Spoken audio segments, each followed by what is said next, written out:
we do win.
based off the Wraith Knight lore. Wraith Knights basically being designed to go and have a good old battle with Slaanesh down on Fallen Craft Worlds.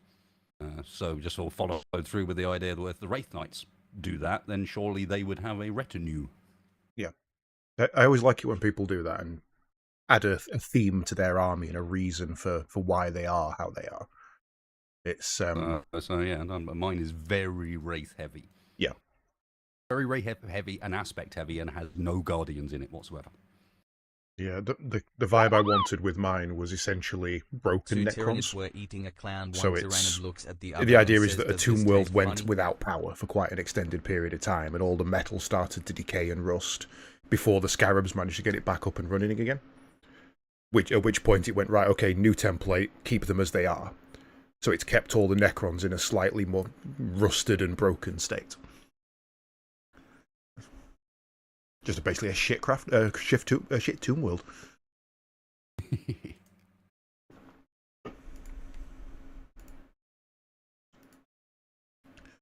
Alright, so let's have some music.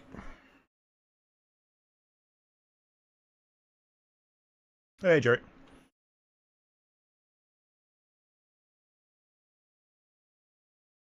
I thought you ended stream. Yeah, it's gone live again. Oh, yeah. I usually end at about 11 and then go live again at about 1, so I can do different kind of tasks and vibes. My day shift is whatever I feel like, and my night shift is the boring RPG stuff that no one else cares about. So I figured this fits with the boring RPG stuff that no one cares about. Speaking of Jerry. Jerry. Ah, bloody hell. You can't field him, he's not legal. Oh, but I feel like you could sit in the corner and watch over the battle. It's a shame I never figured out how to import his textures. Yeah, I'm going to say, weirdly, I can't see that. Yeah, you won't be able to because I only ever upload it locally. Right. So it's loading locally off my machine. I don't put it on the cloud because, no, you're not having it.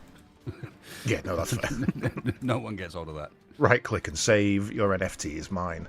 Exactly.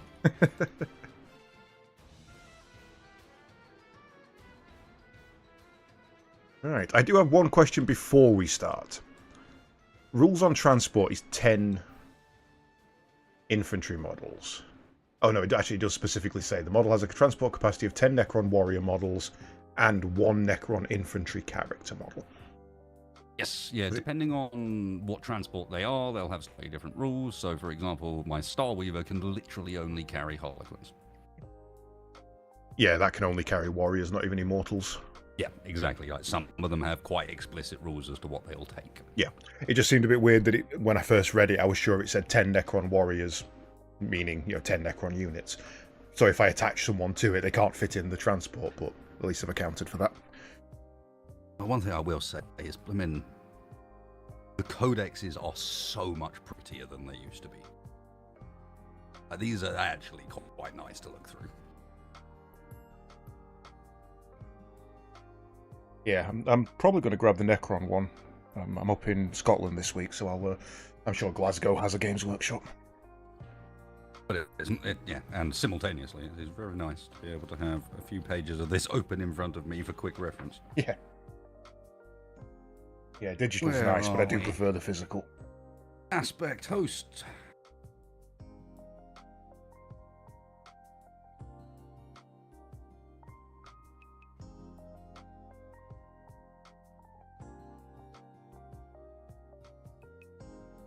I don't know which model it's pertaining to, but one of my special ability rules is just invulnerable save.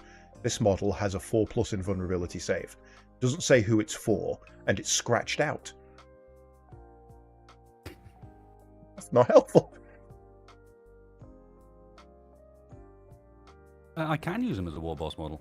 I have this in real life as well. I haven't painted him yet, but coming up. And Games Workshop, as far as I'm aware, do allow you to use a very small number of custom-made characters to represent real data sheets, as long as they are limited to characters and you made it.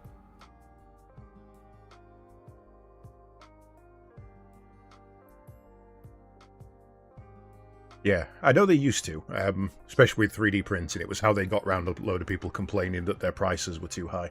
Well, you can 3D print your own models and, extra little bits for them, as long as it doesn't exceed X% kind of thing. Still nice of them, they didn't have to do it.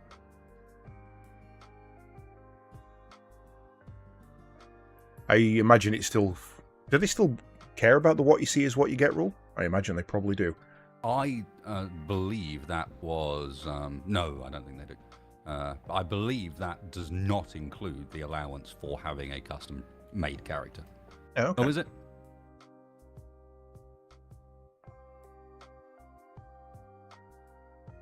Maybe I can't use it. Who knows? Right. WikiWig is still important.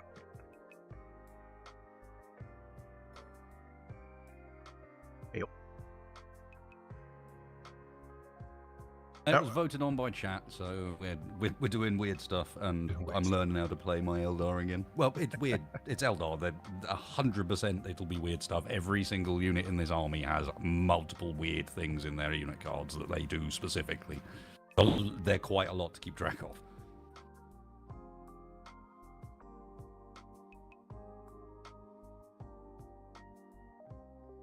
Cool. Let's go and find ourselves a map. Random UKTC one. Any thoughts? No, other than that they have a lot of buildings. I mean, if you want to have a look at some of the other map sets, if there's, I think they are very, they're all quite similar in that respect. Yeah. To be fair, I've noticed that the building layout seems to be very similar across the UKTC ones. So that's the same with this WTC. Yeah. I mean, if you look at them, the buildings are not changed dramatically in where they're sitting. Yeah. Microphone muted. And then got Brian Nexus, which is weird, so we can't really do it. That requires its own special rules. And then Alpine Cup, which is also slightly weird. Yeah, so I think if we stick to the ones that you've already done, that way we kind of know what to expect, and there's nothing out of the ordinary while we're still in the learning phase.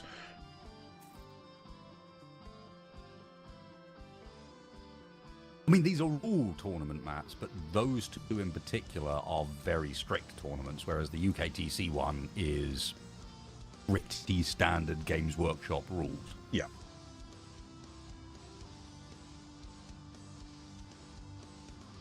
I will say I like the corner deployment better than the edge deployment. I think those give a little more of a versatility. Well, that'll be down to which deployment we draw. So, sure. Pick a map, sir.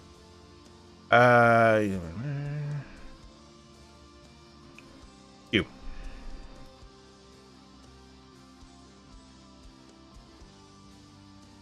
Okay, well, we've got a background that's relatively easy to see models on. That's a good start. True. Unless you're green. Which kind of none of us are. Nice up. Right. Mission selection. Games Workshop, I'm assuming. Yeah, go for it. I chose map, you choose mission, I guess. But it does not choose, you just click the random button. Oh. And it draws some for you. We have Crucible Battle Deployment. Rapid Escalation as our mission rule. First battle round, each player can set up battle line units from strategic reserves in the reinforcement step of their movement phase. If they do, those units must be set up wholly within 6s, so we get to do our bringing in of shenanigans a round early, up to 200 points. Okay. So that also means deep strike units. Yes. Do I need to have the Warlord on the field at the deployment, or can he start in Deep Strike? I don't know. It would make sense for both. Like, sure, you can Deep Strike, but also, he's your Warlord, really. He should be up there. Yeah, I know he's his Warlord, but I don't think he has to be on the battlefield. Okay. Deep Strike is okay. I mean, it's... Exterminator. End of the battle round. Each player scores 4 BP or one or more enemy units was destroyed. and you get an extra 4 VP. More units were killed than the other person. That. Well, I'm guessing my laptop's not going to handle the recording very well, as it's only just loaded the buildings. Let's get rid of that. Although that's from second onwards, so that doesn't come in yet.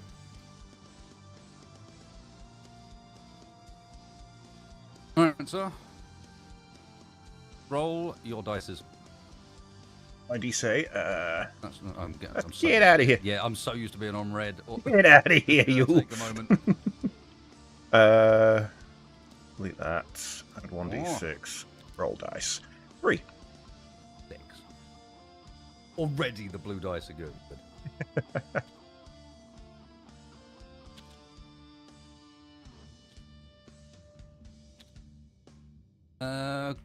Cool.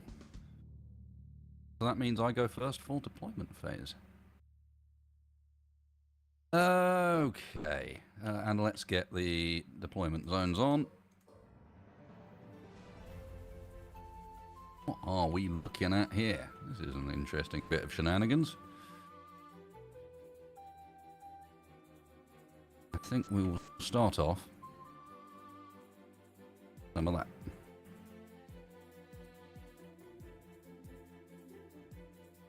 One second.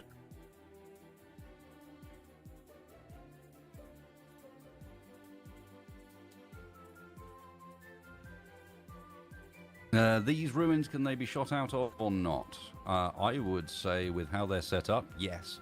But that would obviously have a direct impact on my... Those, to me, are not a complete piece of cover. Yeah, so I would say that one and this one are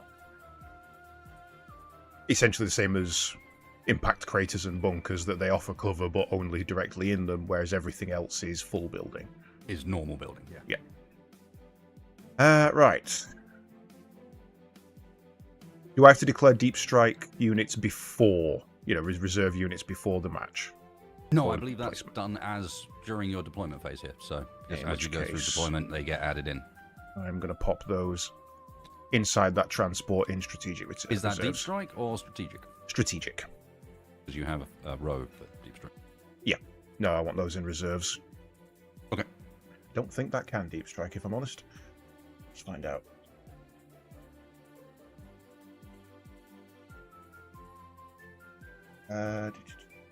Yes, it can, but I will leave it in reserves.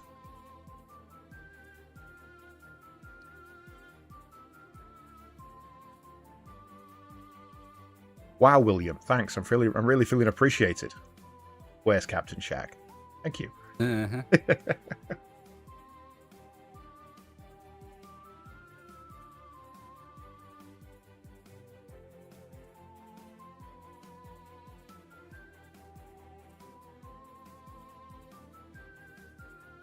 25%. I would... There's no way that's 25% on its own. Yeah. He does need to be a bit wary of that, because I know a lot of his... Like, there's reasons why he would want lots in strategic reserves, because of his monolith. 115 plus 80 plus 90 plus whatever those tomb blades are at. 75 each. That puts me in at 435 points that will be in reserves. So yeah, that's basically it. All you can vet. About right then. I'll pop me Canoptech down.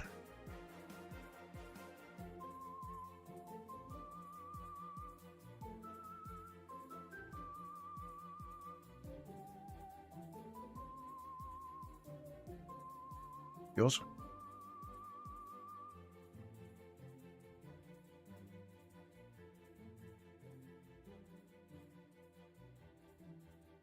Noticing there's not actually a lot of deployment cover for infantry.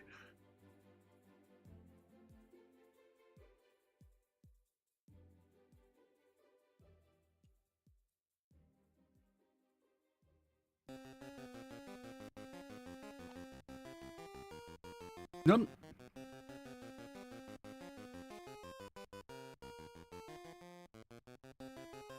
Oh.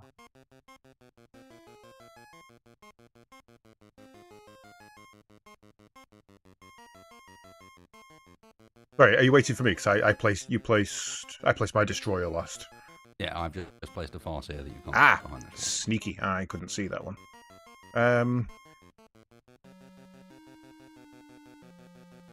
Place the big squad down then.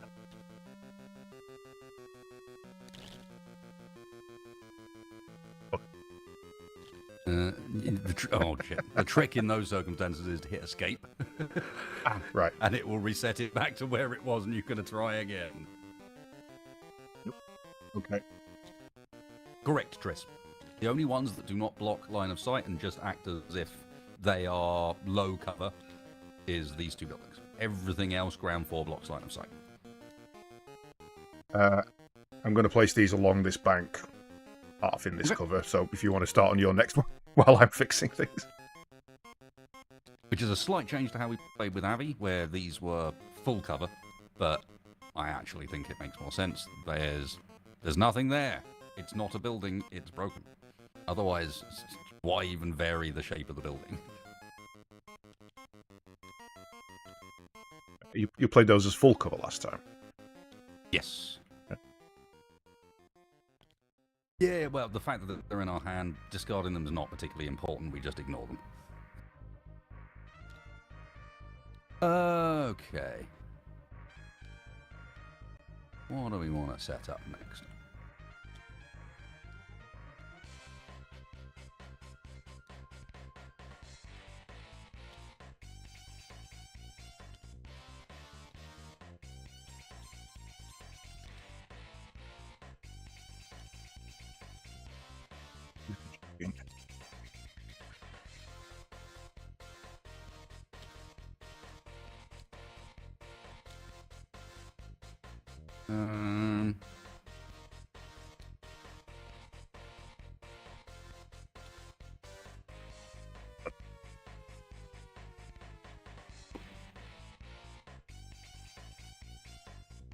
Okay. And I never had a chance to suggest this to Capac last night, but I was going to propose that potentially, if you guys are up for it, you come and join us for some of this shenanigans. Yep.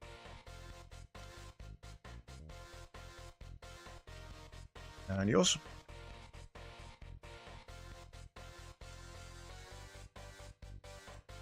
Locust Destroyer.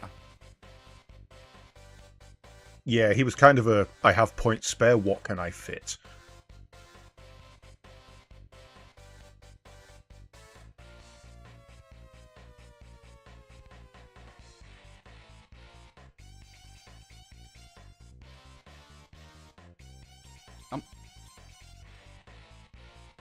I will... Oh no, I know they've got a pretty nasty weapon on them.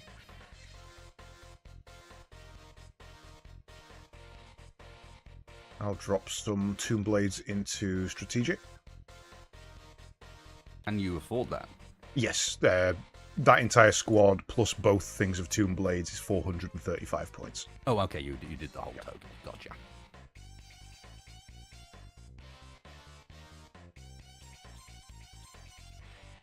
If I had a third squad, I could put that in as well.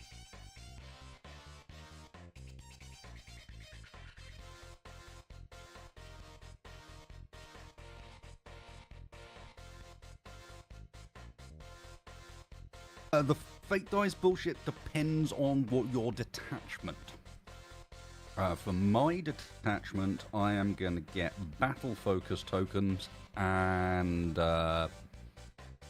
Shrine of the Avatar shenanigans for my boys here. Every single aspect squad gets that shenanigans. Go monolith down.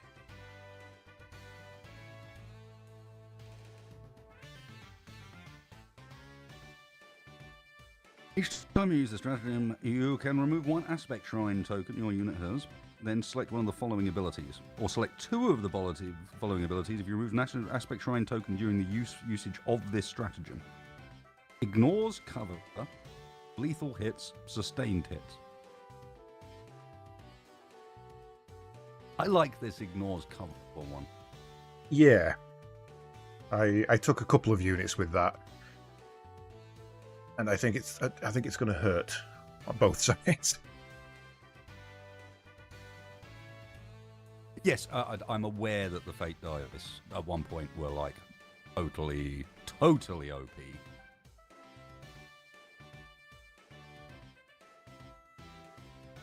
All right.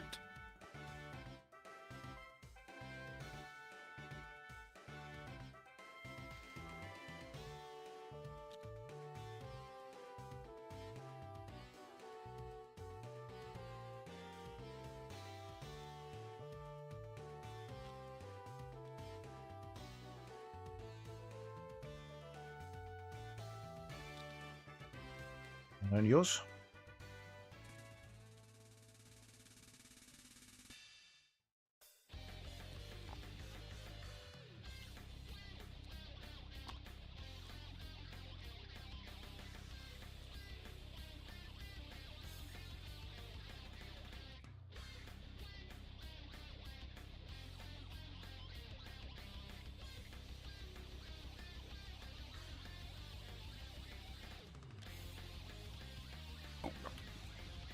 Into a building. Into a building again.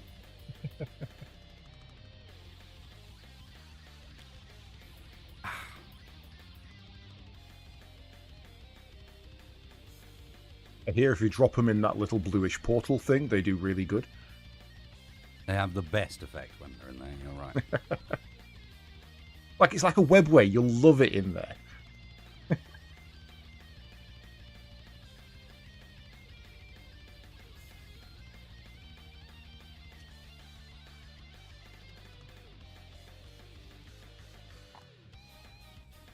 Place my... How do you even say that? Gorpek? Gorpek. I'll place those.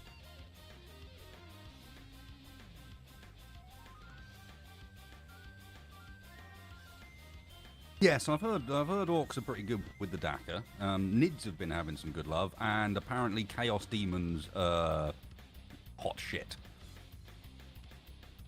Hopeman's already said he wants to give World Eaters a go, and I'm honestly quite scared of that. Yeah, I can imagine. That sort of makes sense. Done. Those guys getting close, and I'm not going to be having a good time. Right, I'll drop my last strategic reserves.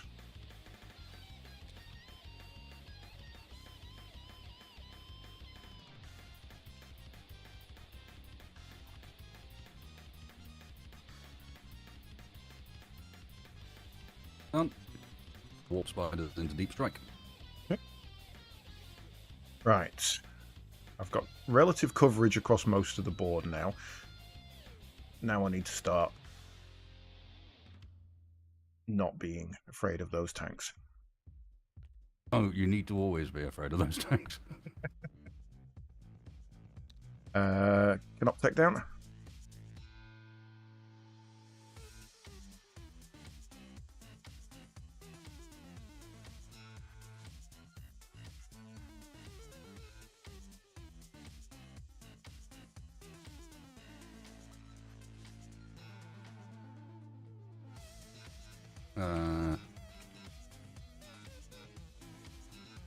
Microphone muted.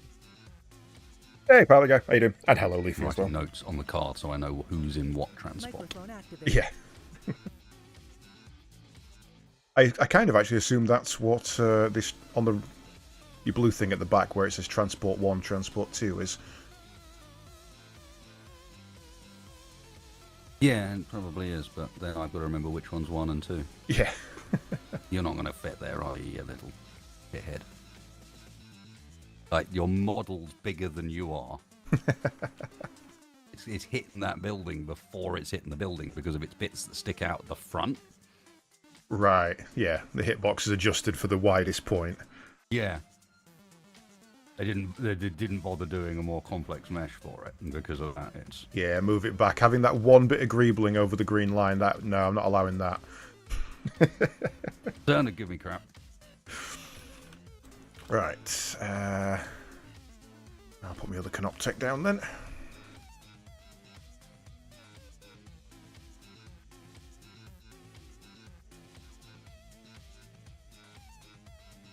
Actually, hang on a second. I need to clarify something.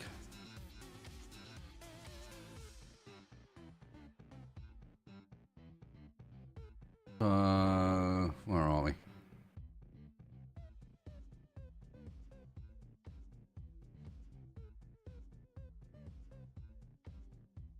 You guys. This might be the most back and forth during deployment without one person running out and the other person just getting to go.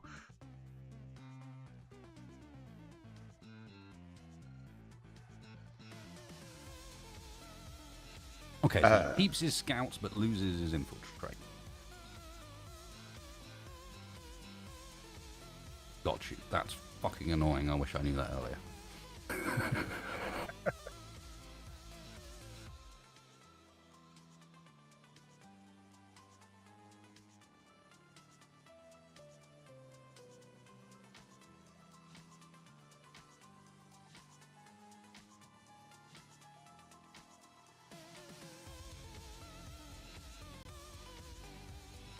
Yeah, that's a pain in the backside. Now I can't get him far enough to the front to make the scouts worth anything.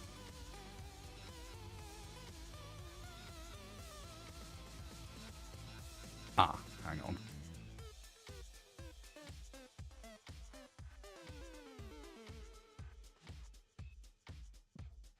I mean, kind of uncapping, but if you can call those tanks.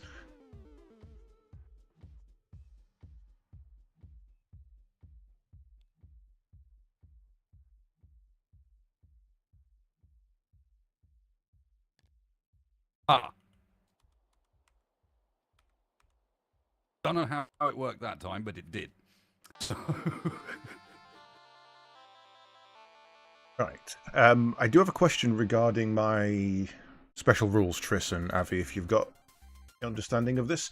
Awakened Dynasty says, while a Necron character model is leading this unit, each time a model in this unit makes an attack, add +1 to its hit roll. I'm assuming that referring to just his unit. Yes, that's what I figured. Which is pretty much the only special rule this has. Right. And in buildings, can we deploy in, like, up in the buildings, or do we have to be on ground level? You can, yes. Be rude not to put some death marks up here then, wouldn't it?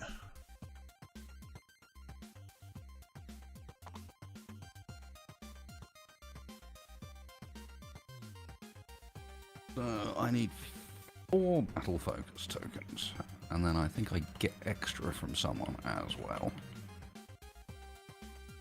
Where am I going to find battle focus tokens on here, I wonder?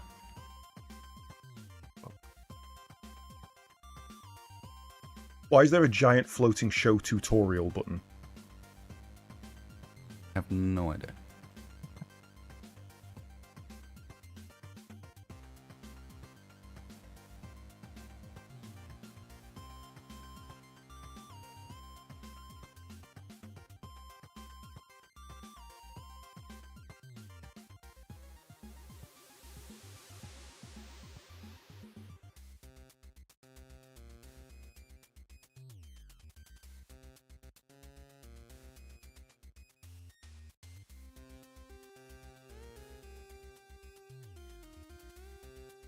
I mean, all I really need to do is find a token to use to represent it. I was just having a quick look to see if there wasn't anything. But it appears...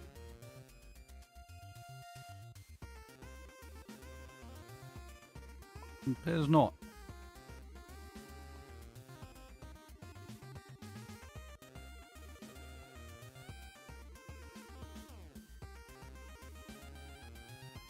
Ah.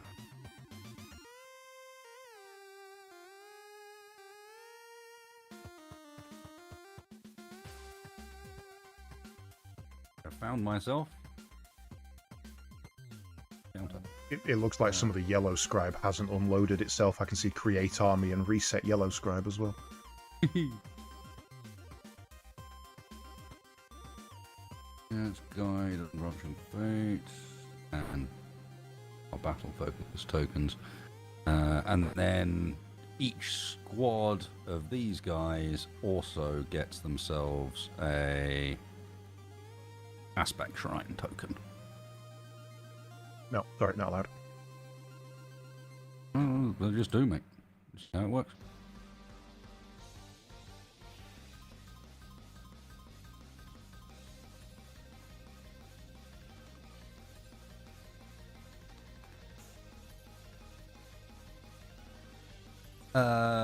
Scythe, I can send you the bits necessary. It is quite straightforward.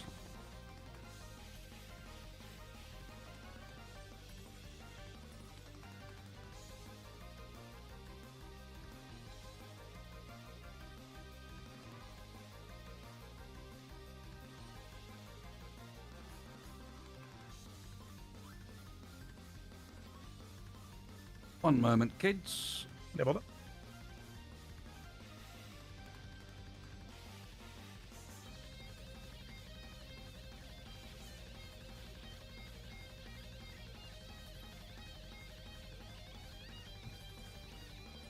Anyone in chat knows, what are the current rules with firing into a melee? I know in different editions, sometimes you're allowed, sometimes you're not, sometimes it's technically impossible.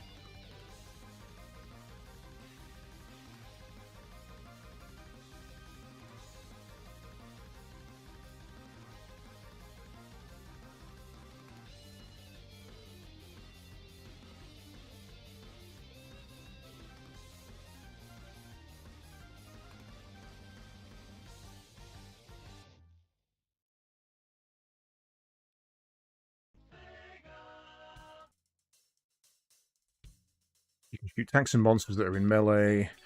They can also shoot, but only at things that they are in melee with. Cool. So in a standard scrum, you know, Imperial on Nids, say, Hormagaunts, nobody else could shoot into that melee because there's no monsters. Yes, the only monster units. Eldar do get monster units, but it's all of their Dreadnought stuff. Yeah. Avatar Wraith and Knights and Wraiths. Yeah, Wraith Knights, Wraith Lords, that sort of thing. Wraith Seers. I think explicitly so that they had something that counted as a monster, because otherwise monsters would be useless against them. To give them a monster.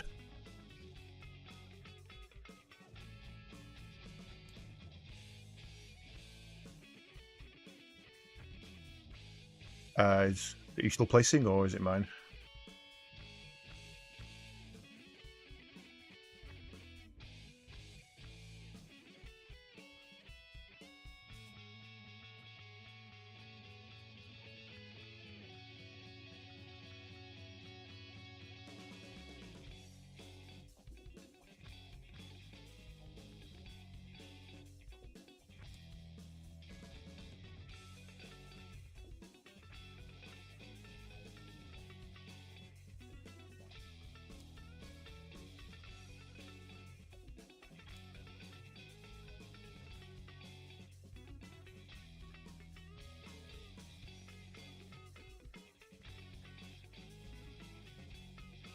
No, still dealing with that.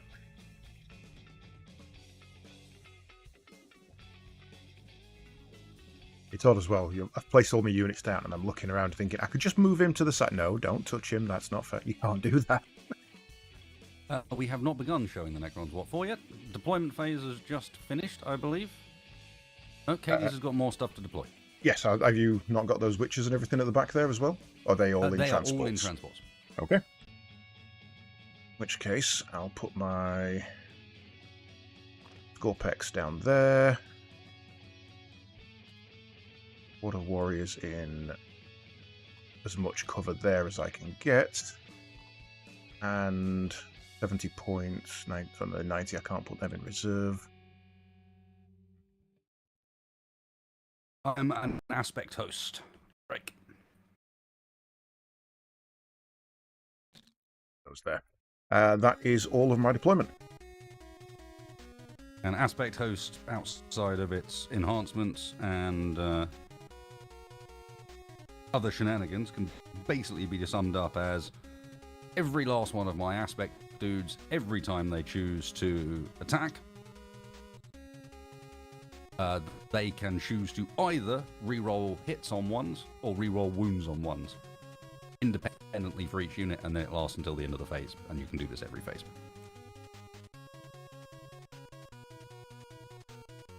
I've almost got myself into a clockwork problem here.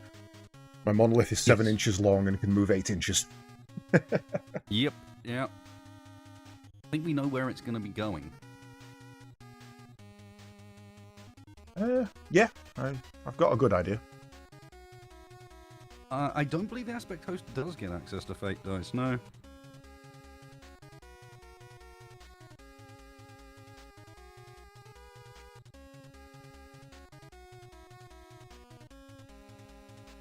Yes, I think it's just Seer Councils now.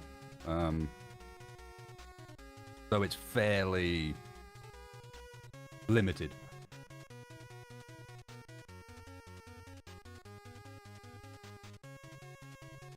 Yep, my special rules are in front of me. And Aspect Host, and then the general Eldar battle focus shenanigans that is agile maneuvers. Don't believe they do have the teleport anymore, no. Command protocol, or cannot text. Command protocols, reanimation protocols, deadly demise, and deep strike. Along with the Eternity Gate. That allows other things. Deep strike, basically. It's a teleport nexus rather than it can teleport.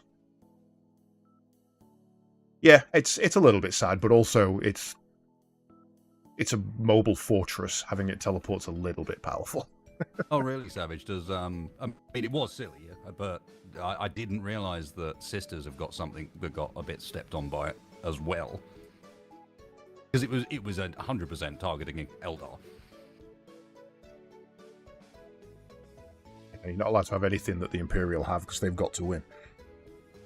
Well, no, it was more that at the start of 10th edition, Eldar had something like a 70% win ratio. Oh, crap. Yeah, they were just unfair. Basically, so... yeah.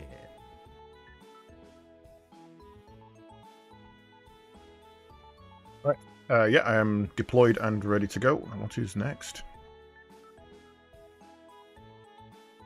What is next, my friend, is we roll to see who goes first.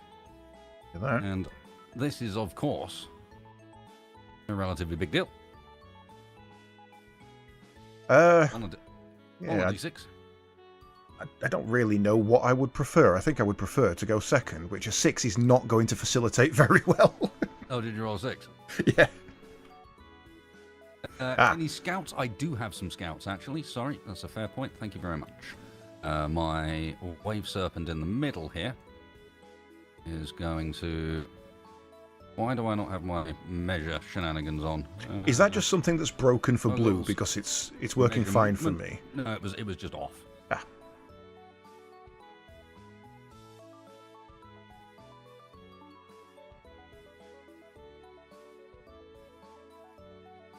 Triss says check for pre-game actions.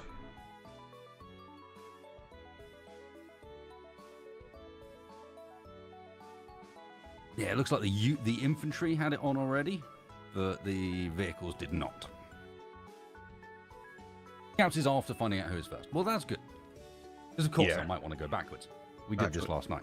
My vehicles also don't have it on. I rolled a 1, so you are going first, my friend. That's only my first roll. I haven't re-rolled yet. Or would either of you not roll to go? Oh, that was your deployment roll.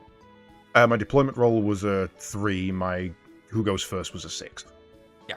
Right. I rolled a 1. Cool. How do you turn it on for your tanks? You measure. Right click and then under toggles. And as such, I will see if I can.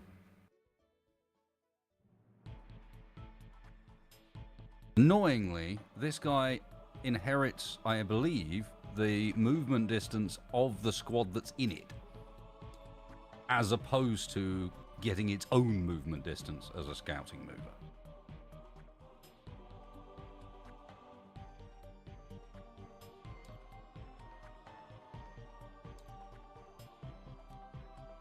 Yep.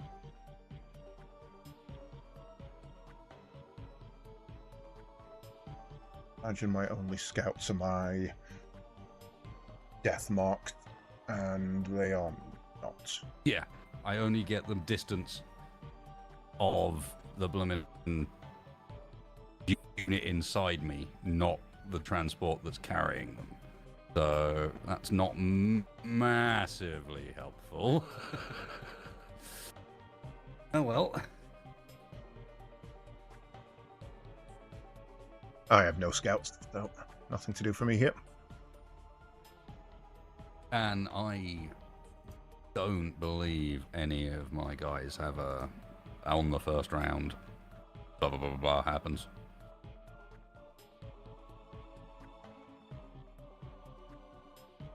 I thought I saw that you didn't use movement to pivot, unless it was flying, which happened in the movement phase and was up to 90 degrees. Yeah, this is a flying unit anyway, so I don't believe that would have applied anyway.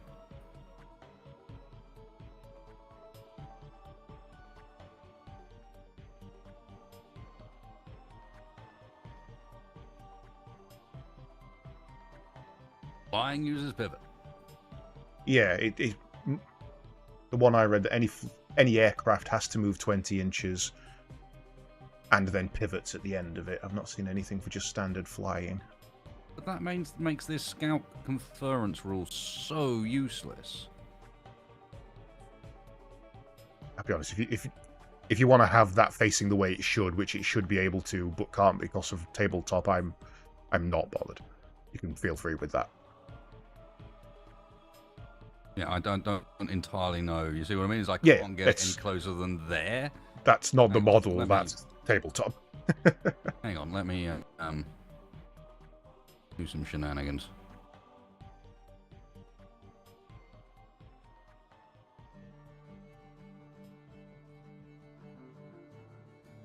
We agree that is not through that building in any way, right? Yeah. It's not over the green, and it's not through the building. That's fine.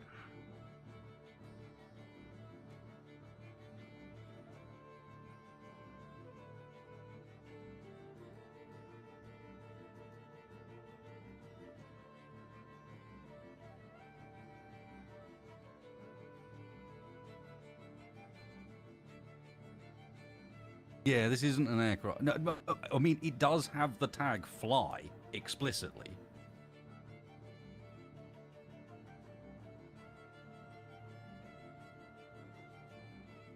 But it also has the tag vehicle, so I think we're all good with that.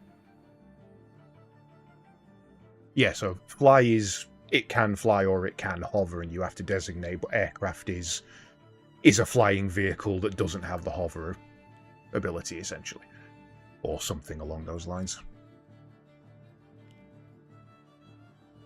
No, aircraft pivot is included up to 90 degrees. I assume pivot does not apply to minis, to standard infantry, etc. It only applies to monsters and to vehicles. So, right, there's soldiers. Right. I was just saying that, like, if it applies to infantry, that's going to get very stupid. Yeah, they did try that in one of the editions, and or for all ground tanks, I think, all ground vehicles it was, and everyone was just like, no, we're not doing that. Go away.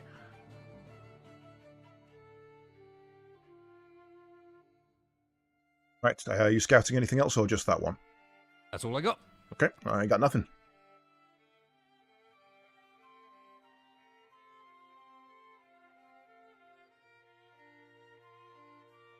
All right, in which case, red player is indeed first. You're going to need to draw your missions. Okay. Press that one. We get sabotage and containment. Sabotage and containment. Okay. Containment's going to be a difficult one. Sabotage is entirely doable on round one, though. Starts in my shooting phase. One unit from your army that is within a terrain feature and not within your deployment zone. And it completes at the end of my opponent's next turn, or the end of the battle, if your unit is on the battlefield, and I must commit sabotage. Which Not a rule I'm familiar with. No, it's a song by the Beastie Boys, but I don't know much past that.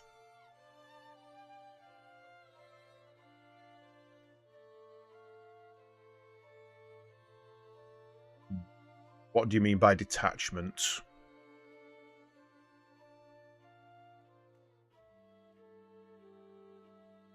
Detachment? Well, you'll be a certain type of necro boys. Yeah, Awakened Dynasty? Yeah. And it's just like, don't forget, you've got... So when this round begins...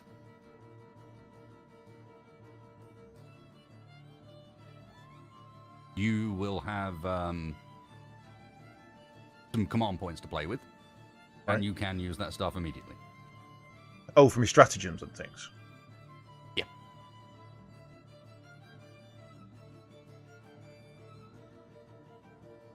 Do I select that somewhere on the field, or is that just something you have to remember? It's something you kind of have to remember, but actually, that new recruit can't even really show you. There are some generic stratagems, and then so they are visible here, back.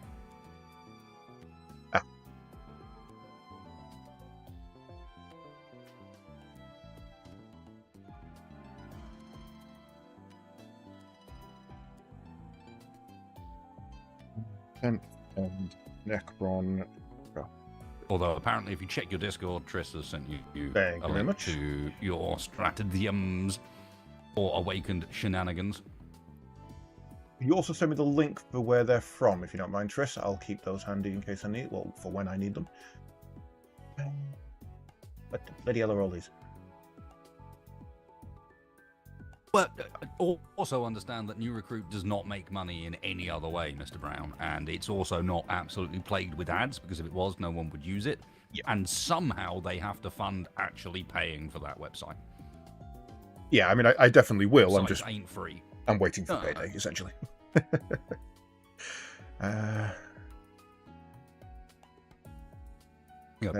Points at dead battle scribe. Yeah, they did it, but they did it wrong. Sorry, what did we find out what sabotage was? Because that wasn't something I'm familiar with. So the sabotage basically means you can spend a unit action in order to sabotage, and that unit needs to stay alive until the end of my shooting phase, I think, or the end of my turn. And sabotage has two options. You can either do it in no man's land, or you can do it in my deployment zone, and you'll get more points if it's in my deployment zone, but obviously that's... Yeah, I'm not going over there. So it's just to use your turn instead of shooting to gain victory points. Yeah. Okay. And you need to be inside a terrain feature of some sort. I'm assuming it doesn't remove the terrain feature or anything like that. Okay. No, it doesn't. It does nothing really. But honestly, and I don't think I can't imagine a scenario where someone who is going to sabotage wouldn't be hiding in a terrain feature anyway. Yeah, stand out in the open and dig a ditch. Why not? Right.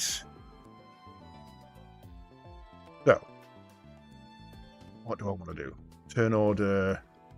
I did see that a moment ago. Command phase, movement phase, shooting phase, charge phase, fight phase.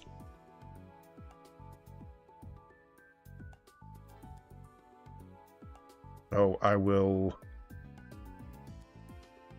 How does it work if a unit is in two types of cover? Is it whatever unit you can see is affected by the cover you can see round, or is it majority? Well, yes, because rules? in reality, one of the two is going to block line of sight. Yeah. Completely, and so you'd only be able to...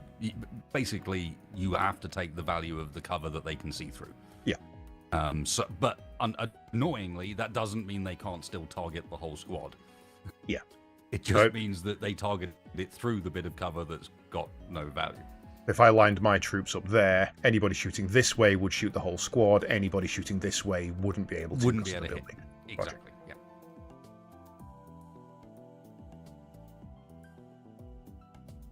And if it helps, I can also turn these on. That's your containment zones. So you want, idea being you can also use actions from units to activate that containment zone as long as they are wholly within just that containment zone. So the corners don't count.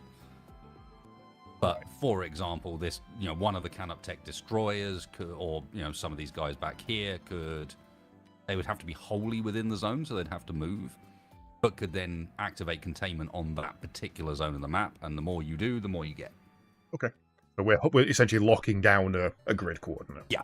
Okay. And this, again, the square the isn't same rules where you're sacrificing your action to do so, but the difference with containment is it activates immediately. Right. Okay. Okay. Well, Necrons afloat. We only have 5 inches of movement. Who would have thought it?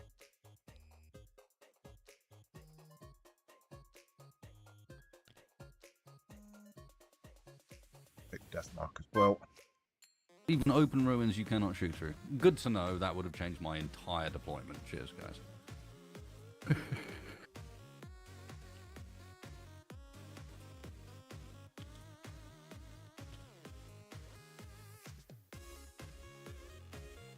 These fire prisms have gone from looking down long corridors of usefulness to looking down tiny corridors of nothing. Yeah, that seems a little unfair. He should definitely be able to see those Necrons. No, indeed.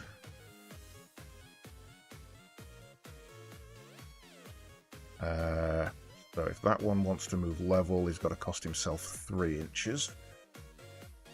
Which means they can only move 2, so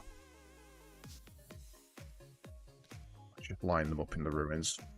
Fair enough, Solmuse. If that's the goal, it just means that on some maps it's definitely failing to do that. That map I was on with Shaq the other night with the deployment lines we had just meant that he could see the entire way across the map right from the beginning, straight into my deployment zone. No way you guys are going to be able to get through there unless I punch you up. Yes, that's one of the things I'm learning about UKTC is like, yeah, it's cool, but if you happen to be Eldar and your transports are big, good luck.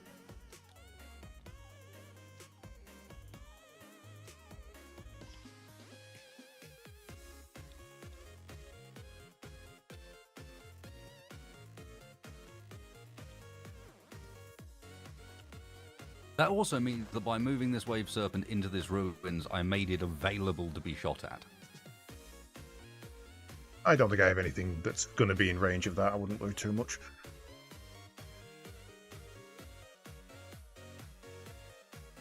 The models are scaled accurately to the map we're using. Oh, so that means that if I were to do 1.4, move you back. Yeah, you could use one of those guys, for example, and just get that side with him. Movement 8 inch. So I can just move him out there, essentially. And, and that's still safe. There's nothing in that line that can fire at it. That's as utterly dumb as that is, you are entirely safe from the fire prism standing there. Yes. That seems sensible. 36-inch range on the Death Mark. That is pretty good. The important thing with those, though, is if I get within 18 inches of them with one of my moves, they get to shoot. Yes. And I'm assuming that from my POV, this Death Mark does not have a line on that tank, even though it's in range, because this building is in the way. So even though I'm on a building, I still can't shoot. Buildings are considered to go up to the sky. Yeah, they're Hive World skyscrapers. Tall. Yeah. Okay. In which case, the only one I can shoot is 2 inches outside my range. Unless this Wave Serpent, is he counted as in line of sight because he's in the building, or can I still not shoot that? No, I can't essentially shoot through windows. Well, the windows aren't open, so no. From a Necron eye view, no, not really. Oh no.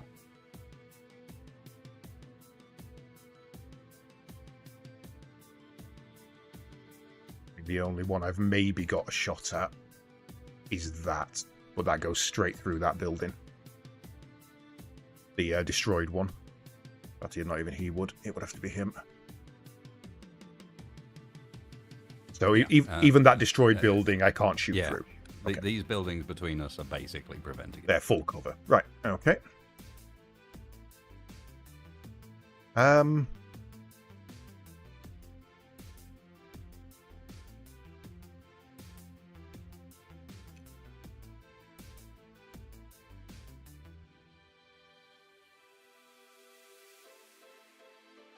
Well, I can see us in the more long run going. Scythe, this is the 44 by 60. Yes, the standard strike force size, strike force / incursion size. Yep. I can see us choosing to opt for either getting some different maps that are a bit less aggressive with the terrain, or just running bigger maps. Or just removing some of the buildings, to be fair. If you took out a third of the buildings, this would be a much more interesting map, I think.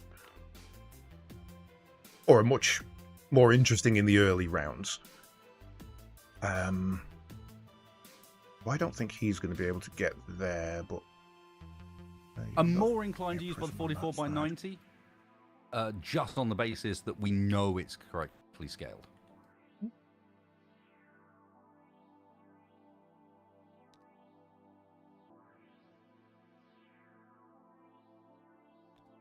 Oh shit, you know what? I don't actually know what the movement of monolith is. It is 8-inch.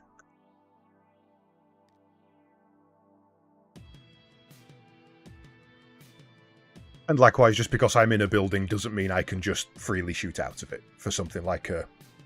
I know Clock had that trouble, so... Yep. Right, I think... Move these guys in. Oh, get your ass off there, you. To that cover there. 24-inch blasters, I'm not going to put them in the upper reaches, and I am going to...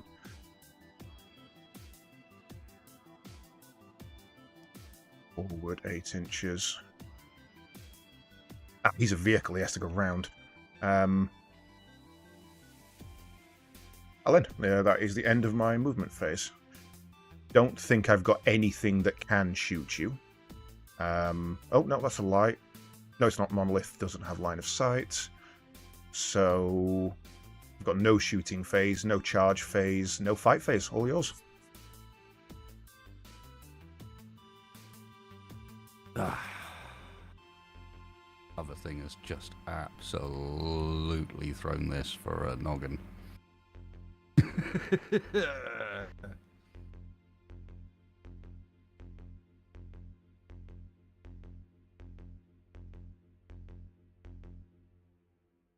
So the buildings, let's say that your scout tank in, your Wave Serpent, that one's in. Because there's physically no windows on that building, and even infantry couldn't shoot out of it unless they climbed up on this ledge. Yep. Right.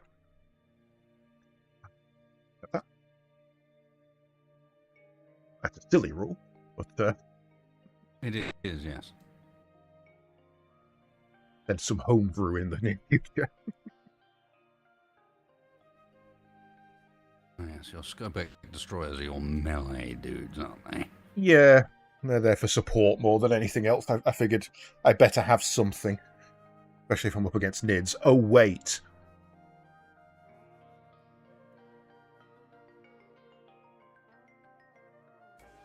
Yeah. You said I could do it, and I don't know. You also explicitly said that you did not design this army for Nids.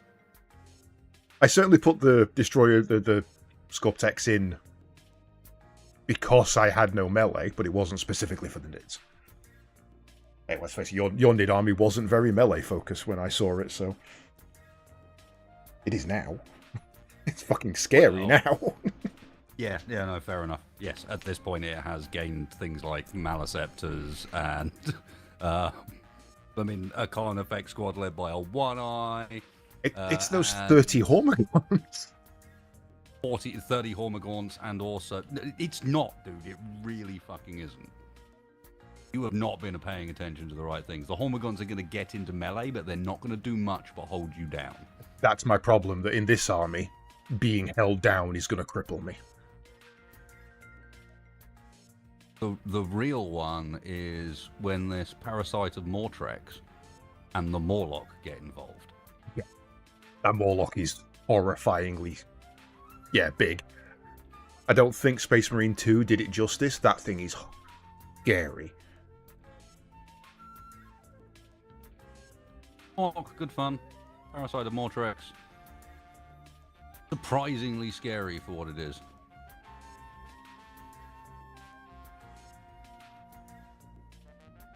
So it gets 7 attacks. But every time it kills an infantry model,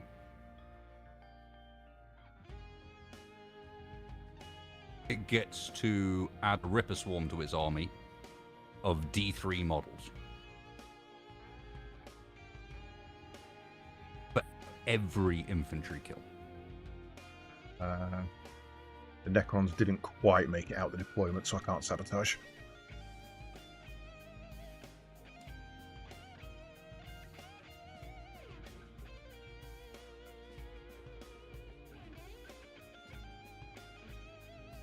Yeah, it's your turn then. I got nothing I can do with that. No, it's every model. Every infantry model is destroyed by an attack made by this model's barbed Ovipositor. After the model has finished making its attack, you can add 1 new Ripper Swarm up to your army. Which I'm assuming, because it's spawned from my corpse, is instantly in melee. Yes. Can be set up within engagement range of the destroyed model's unit. It's only got 1 attack with the Barb Ovipositor, but the Barb Ovipositor does get extra attacks.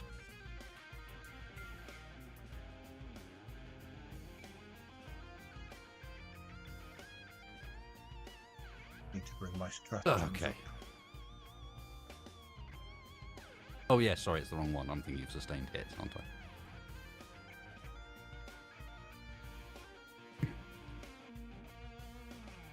I? Okay.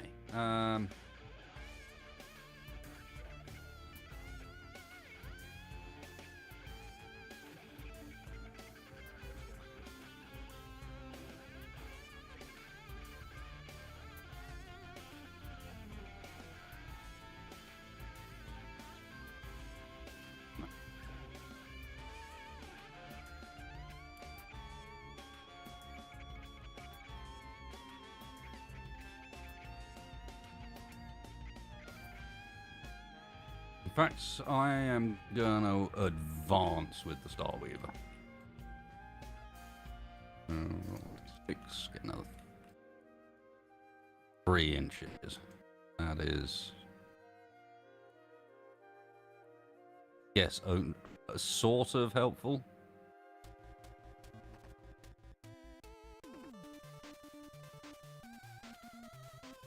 And then its actual move of 4.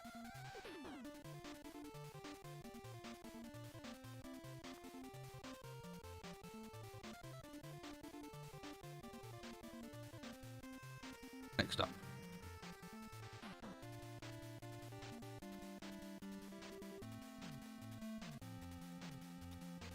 Hello. No. Yes. No. Yes. Yes. Very much yes. What pivot cost? I didn't pivot. If you're going to now say he has to pivot in order to move in that direction, I'm going to lose my shite. Surely he can deja vu drift that round that building, right? I fucking drifted like some next level Eldar monster. If anyone can do it, it's the Eldar. Like, okay, yeah, a rhino drifting sideways. Nah, I'm not allowing that. But it's a grav tank. Come on. There's some next level power slide going on here. Thank you very much. Eldar vu. The deja vu Eldar is the Wraith army. You kill a whole squad and they just come back with explosions. Like, wait, what? Didn't I just do this? You might not be aware of this. Deja vu is a reference to a drift anime from fair. late 80s. Oh, for fuck's sake. Yeah. Of course it is. So Siam Han are 100% deja vu. Mr. Cadiz, I apologise. Go for it. In a second. Something is slamming violently in the background.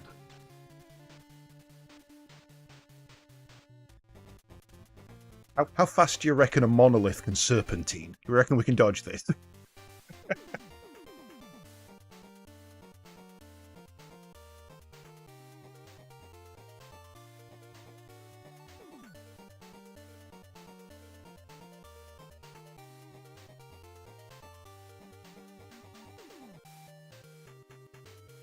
Well, I mean, to be fair, Drake, it does hang in the air in exactly the same way that bricks don't. So...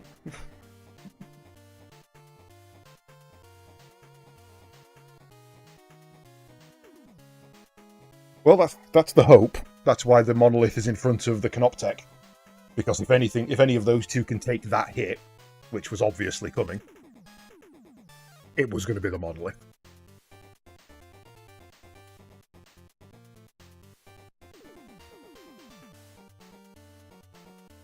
Even if the Jinx save is a thing, my monolith certainly isn't getting it.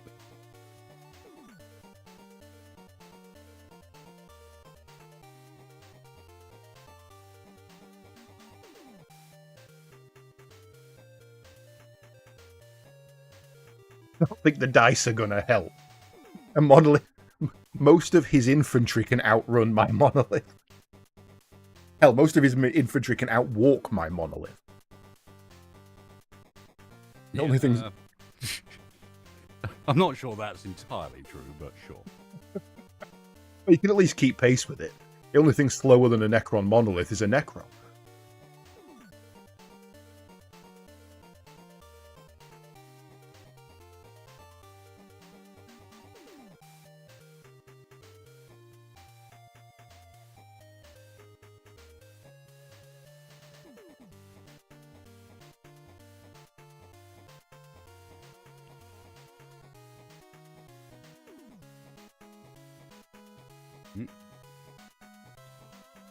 Wait.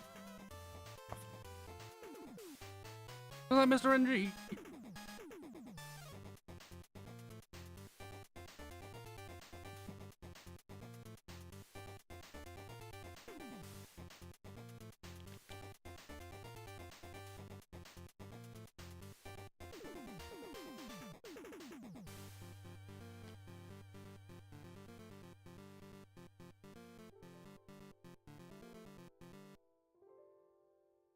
He does, yes, Triss. I know he knows that because he's explained that to me. So he definitely knows that.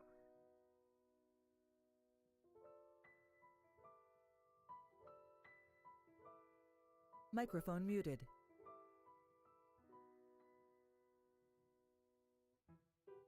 Microphone activated.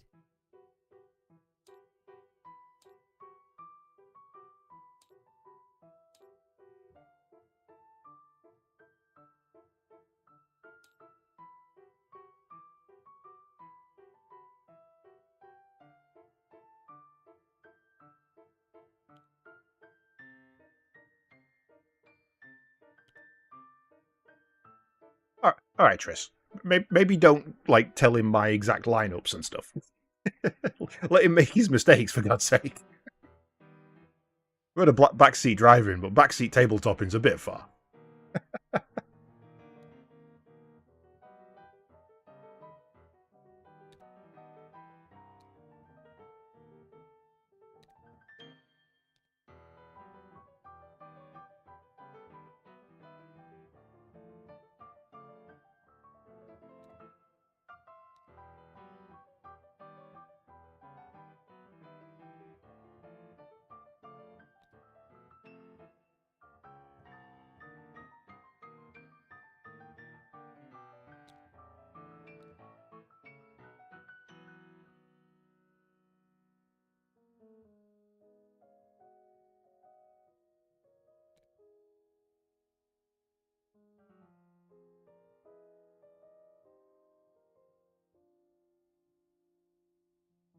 Gene Steel a cult army with saboteurs.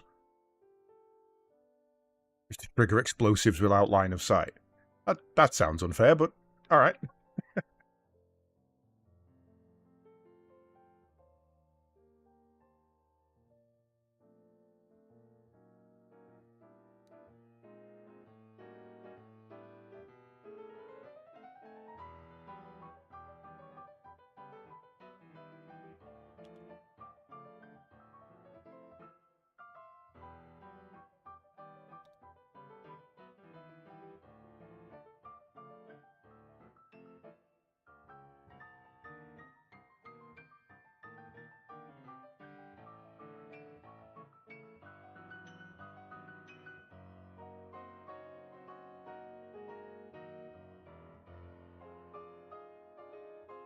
Wasted has gone suspiciously quiet.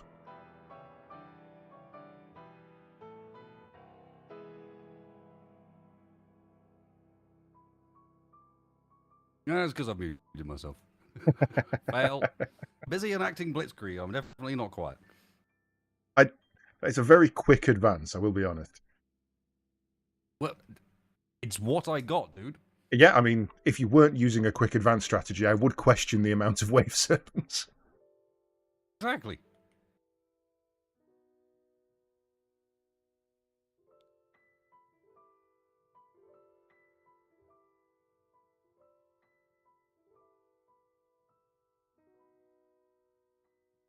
Sweet.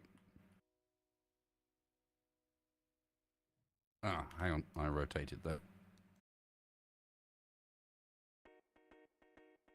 That was a flyer, isn't it? Go over buildings. Mm-hmm. Yep, they all can. Don't you have to measure up to the building and then down from it with the actual height involved, or have I misread that? Or is it, again, that just for aircraft? I think that's for climbing. Only if you're ending the move on the building. Cool. So I was going 12 and then using 2 inches to... Let me do the rotate. I can get the 12.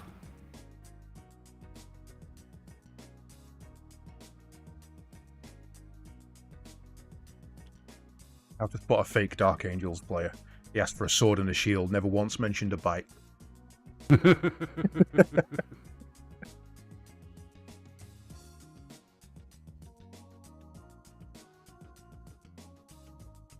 Oh, is that right? Okay.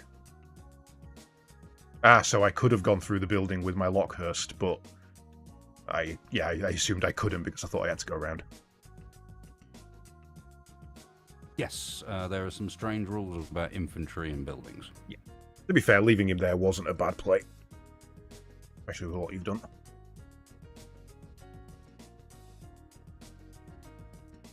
I think it's Flonadid, Scythe. You Flonadid past buildings. Yeah. Damn it. That's good enough. Oh, yeah. Oh, that's a tactic that just never occurred to me that you could do. Yeah. Oh, no. What? Yeah, the monolith is not in a great position. Yeah, one I was happy with, which I knew was coming. Absolutely Two... cannot do that with the fire prison. Oh, for fuck's sake. Oh, come on. Why? It's got hover. It's got hover.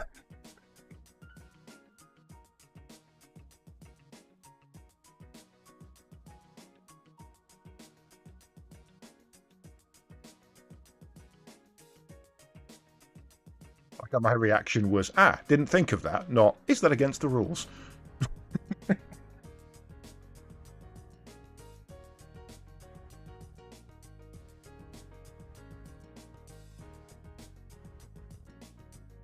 Fine, I'll fucking advance then. Can a vehicle advance?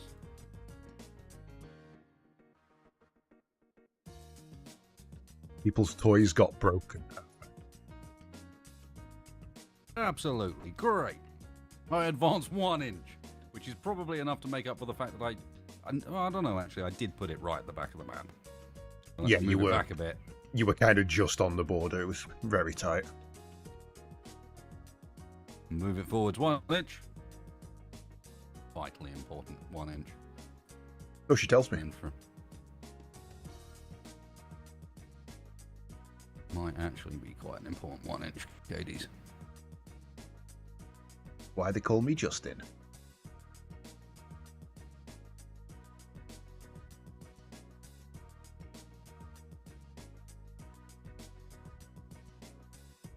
Yeah, it was an important 1 inch. Yeah. I believe that still has line of sight. It does, yes.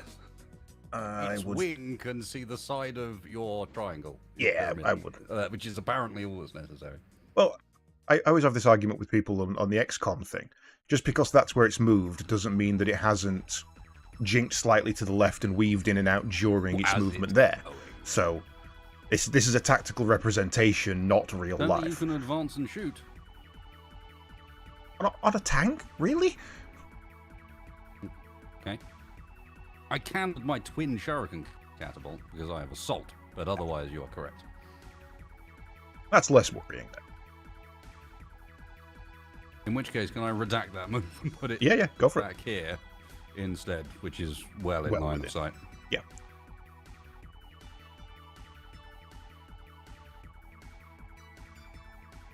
Still learning. Still learning. Okay, now I believe it's time for disembarkment and deep strikes. Which we can do because of that weird rule. Because Also, of the you weird- didn't pull your deck, Oh, I didn't pull my missions. your secondaries. I don't even know what I'm doing. That's a bit of a week. I'm doing a sabotage and a containment. Weird, that. That's kind of sus. They shuffle. So you can pull in 200 points as part of your movement in the opening turn. Yep.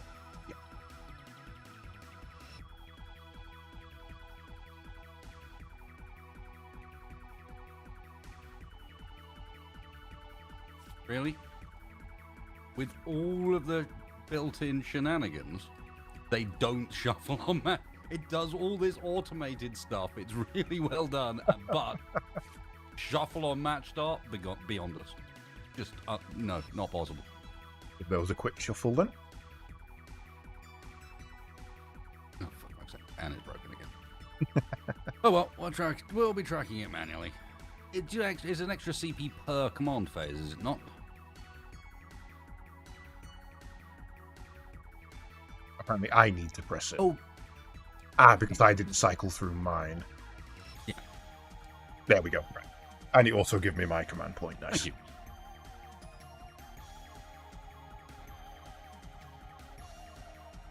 That makes sense. Cool. Okay. Okay, we's learning. One moment, please. Potential agile maneuvers incoming. Thunk, thunk, ow, my arm.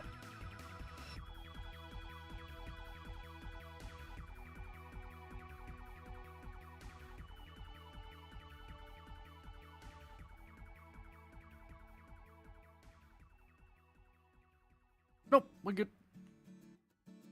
I believe this is... Oh, yes, this is deployment shenanigans. Now, as someone explained to me, deep striking also counts towards this points total, I assume?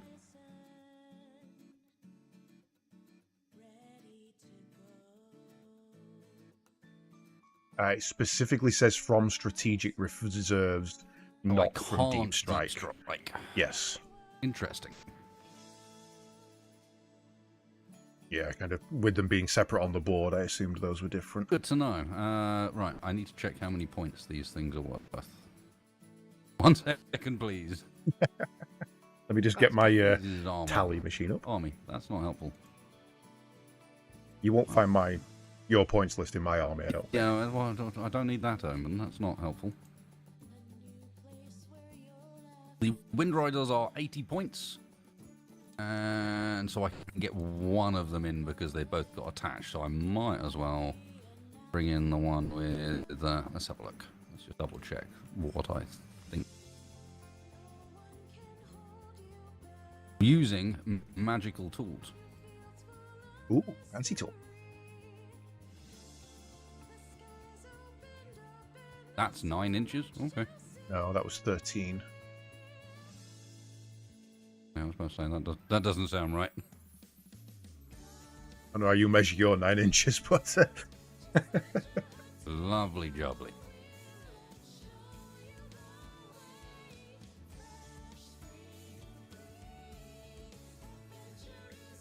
Falcon Man, the physio button is a relation to the fact that I broke my elbow in December and had a titanium plate put in there. And it is still quite troublesome and prevents me from sleeping and is just generally achy and annoying.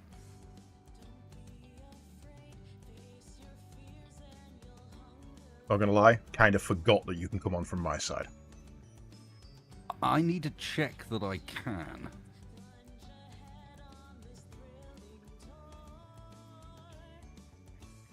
All battle edge, but no model in those units can be set. Yeah, okay, that's specifically the stupid Tyranid bullshit I could do. Okay.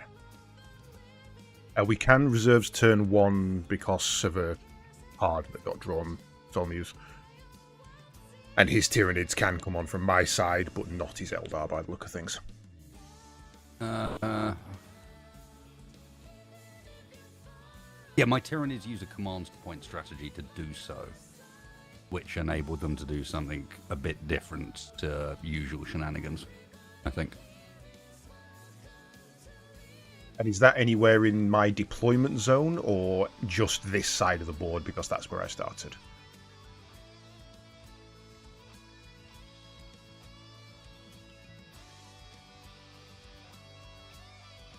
Anywhere within your deployment zone, which was which was a diagonal one, and I don't think covers where these guys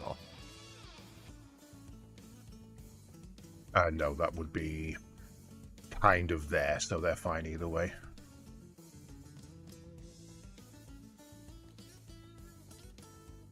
And I also need 1 second. Oh, there you go. Okay. Oh, so it's directly to the corner. Way further back.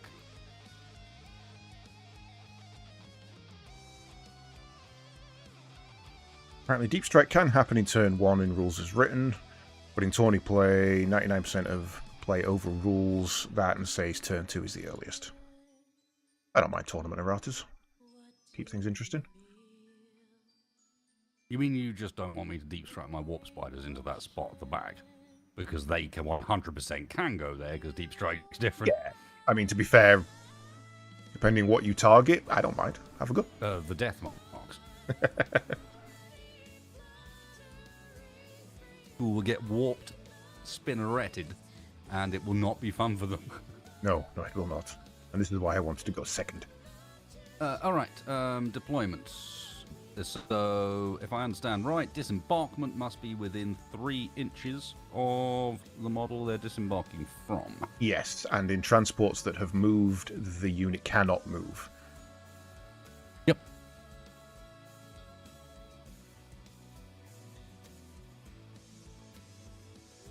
Learning. Yeah, that was one because I was fielding the Ghost Ark, I thought I'd best check that rule.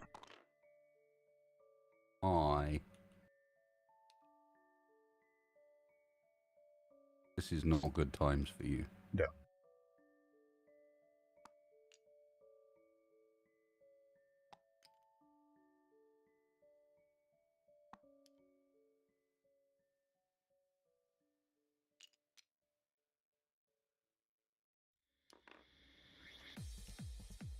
Land Raiders have an assault ramp which allows you to charge after disembarking. I'm sure that will come in very useful in just a moment. This is the default size. This is the 48 by 60 Vectis.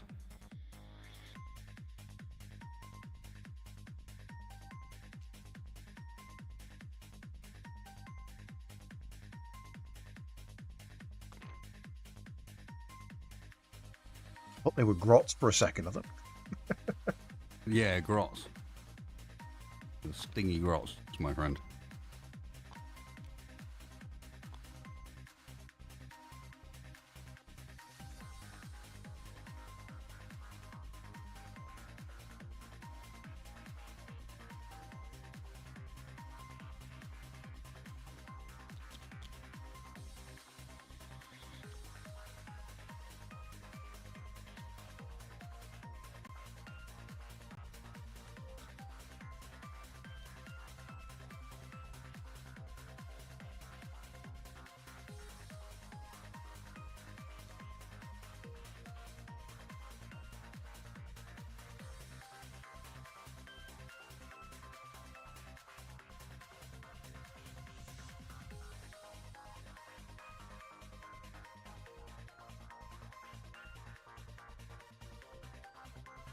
So reinforcements happens after everything else, as I understand it, yeah?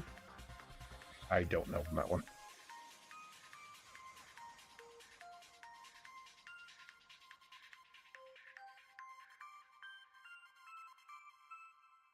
Reinforcements are the second part of movement. Yes, so it denies you doing any advances.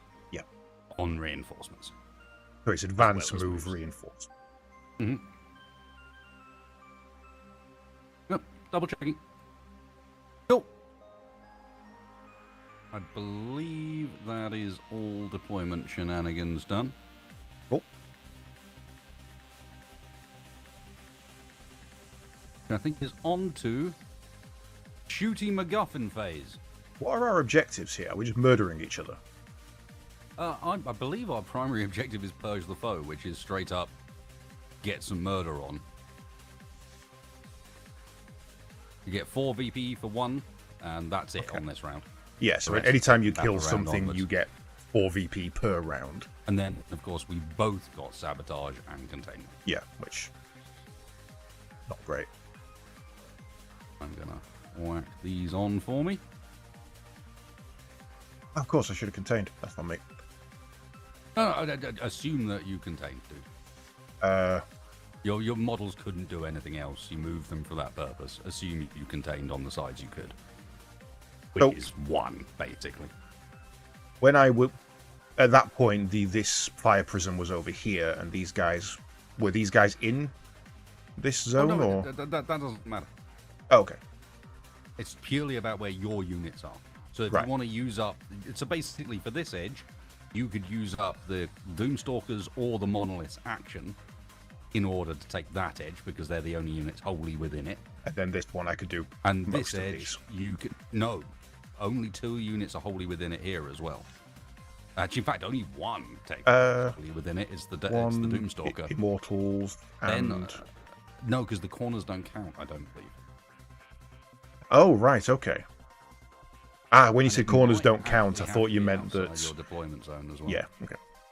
Corners do count. Yeah, inside your deployment zone doesn't count.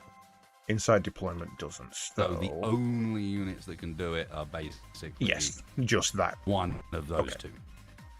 So that would get me containment. I think it's 2 VP for 1 off.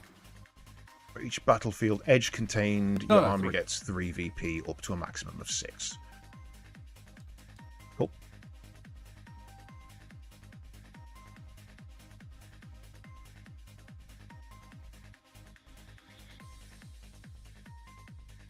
I messed up a bit. I should have deployed my Harlequin troop just for containment purposes. Yeah. Because they auto go back into... I mean, technically my move has not ended. But I did say... No, I did say I was done with my deployment, so... I would request a clarification on this, because it might come in for you as well. 1 or more of your units from your army that are wholly within 9 inch of the edge of the battlefield... Oh, no, it doesn't say not wholly within. Never mind, that's fine. Yep, it's nothing to do with enemy units, that side of things. Otherwise, you'd never be able to fucking... Yeah, it seemed to read as if your unit is only partially in your deployment zone, you're still fine, but it's not.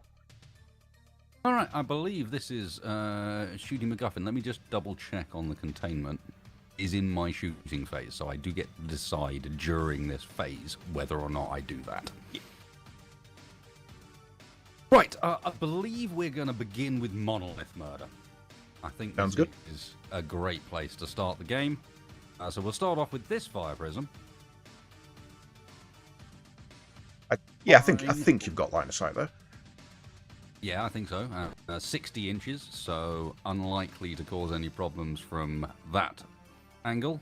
We're going to go with focused lances. So this is only 2 attacks. And they are hitting on 3 ups. Except... Nope.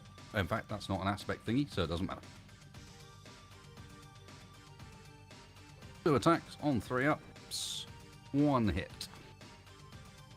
So strength 18 is above my toughness 13, but not by double. Double. So we're rolling on 3s. Okay. So 4 is the standard then. Yep.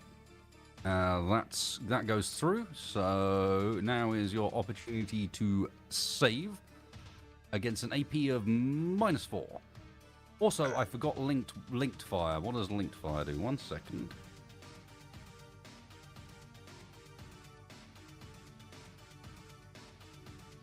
Oh, they do still have their Oh, they can chain beams. They do still have their chain beam bullshit.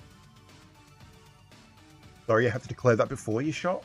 No, no, it's fine. I don't need to. It's just They do? I thought they'd removed it. They're changed. Yeah, it means that as long as a fire prism can see a target, any other fire prism that is in range of that original fire prism.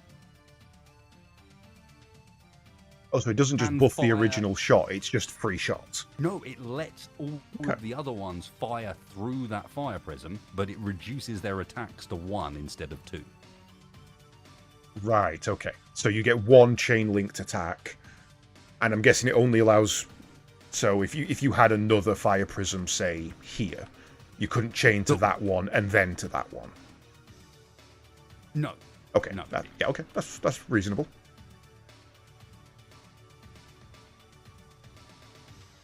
No, it doesn't say that, Tris. Well, he hasn't advanced anyway. He's just taking the piss. Ah. We unadvanced it. Yeah, this one hasn't advanced anyway. Also, this one has line of sight, so it doesn't matter anyway. So yeah, your save on a -4, please, sir. My is a 2+ save for the monolith. -4, so that's on 6s, my friend. And it was 2 hits, right? No, just 1. Just 1 direct hit. That's the wound. How many wounds does one take? I believe it's D6. Oh no, it's just 6. Check for invulnerability. I don't believe the monolith. I think it regens rather than has invulnerability. I don't actually think it has either of those.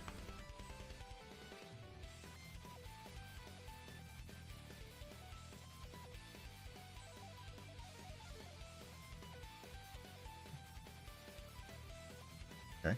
No, you're right, it doesn't. The monolith doesn't have regenerative armor anymore.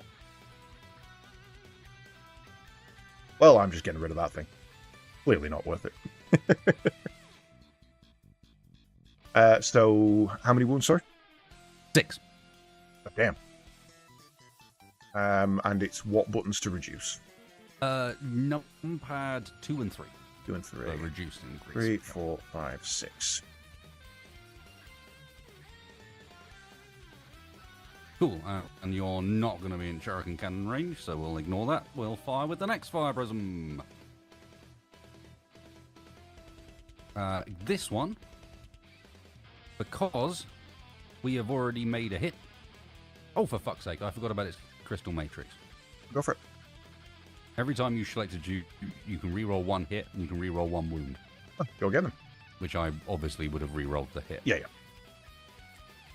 It's a 1. Right, now, next one. Fuck you, game. Okay, they're both 1s as well. The next fire prism just misses. Have I changed colour at the wrong time? Okay, next up, Dark Reapers. This is 4 shots with their Starshot launcher. Hitting on 3s.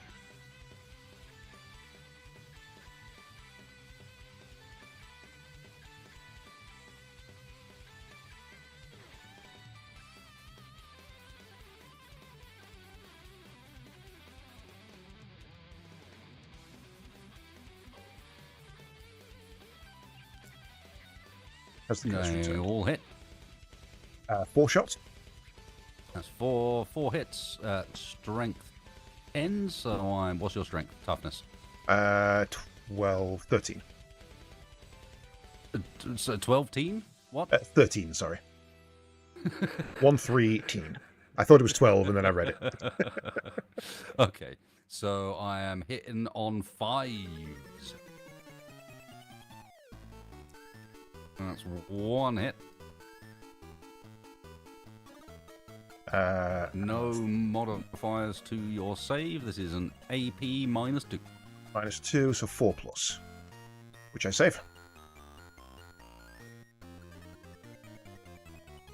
Fair enough. Next up, Dark Reaper Exarch with his Tempest launcher. I should have declared this in advance, and because I didn't, it's going into the monolith anyway, even though this is not going to go well. So that's 2d6 attacks.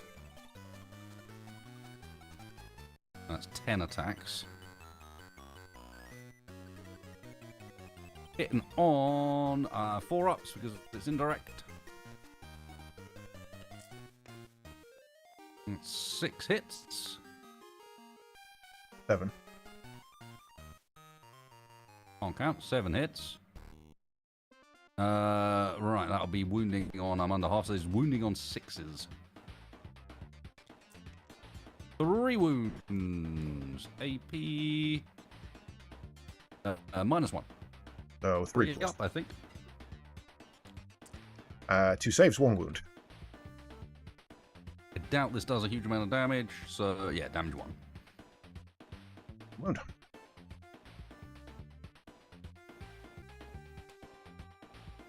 Okay, next up. Just double check.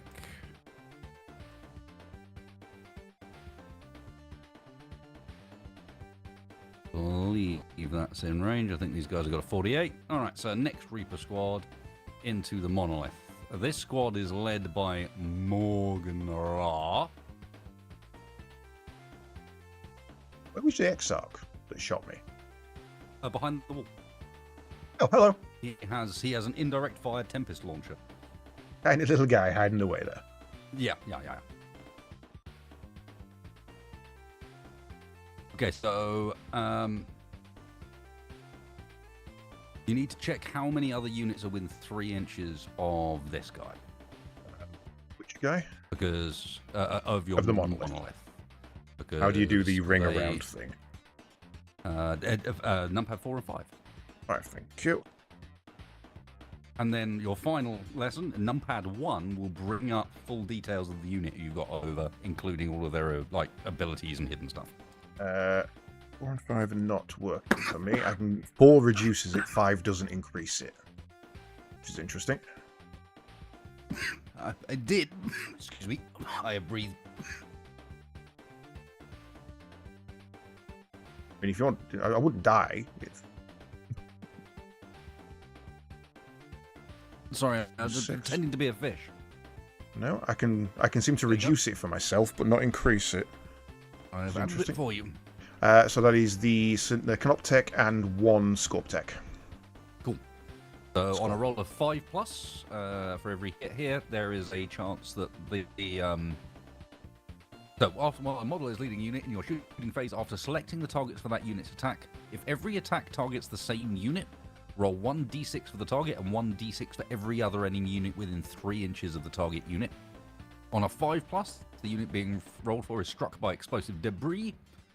After resolving all attacks, each unit struck by explosive debris suffers D3 mortal wounds. So basically, these guys... Yeah, I was going to ask, are the death marks in range? Destroyers. Yep. Yes, the death marks are in range as well. So they are all potential for... Yep. Debris. D6 explosives. And we are all attacking the same unit, so...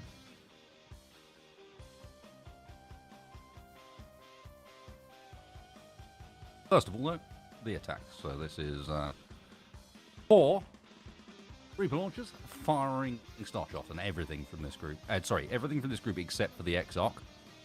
Ooh, if I don't exclusively target you, I don't do the explosive debris thing. No.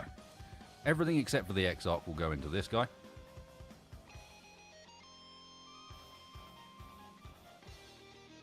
Your toughnesses. The Exarch will go into your warriors back here. Okay. Line of sight matters, and all of the ones that need line of sight have them. The only one that doesn't have line of sight is the Exarch with his indirect fire. Yeah, that's... Or are we, again, forgetting that I give my Exarch Tempest launchers and they have indirect fire? I can definitely see every single unit base except the Exarch from where my monolith is. Yep. So I got no Exarch's problem with the only one that can't see.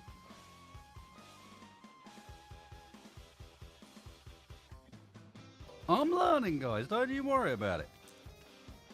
So these are hitting in 3-ups, I believe. Yep. So 1 miss. These are the strength 10 versus your strength 13, so they're wounding on 5s. 2 wounds with an AP of -2, please. So 2 wounds, 4+. Save both. Very nice.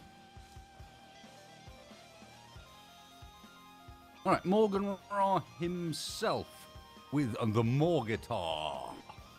6 attacks, hitting on 2s with a strength of 7 and devastating wounds. On 2s? Yep. Is that some sort of feature of it? Because he's definitely... Or are you aiming at my warriors?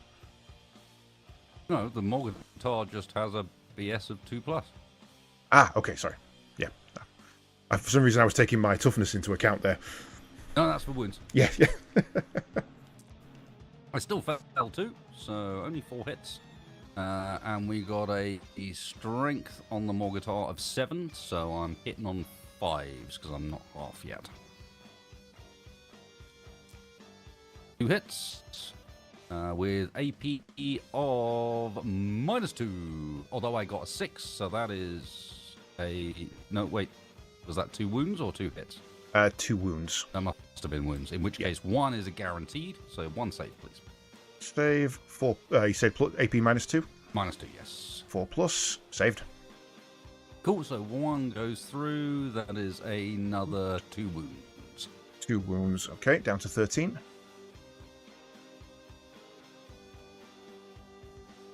And I would also now like you to take a battle shock test, subtracting 1 from the result.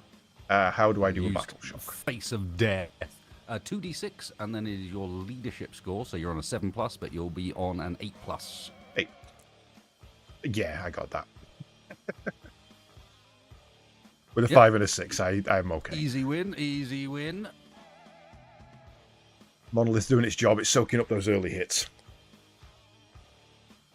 Well, we have barely begun, Mr. Yes. Geddes. You've done more than I expected. That's annoying.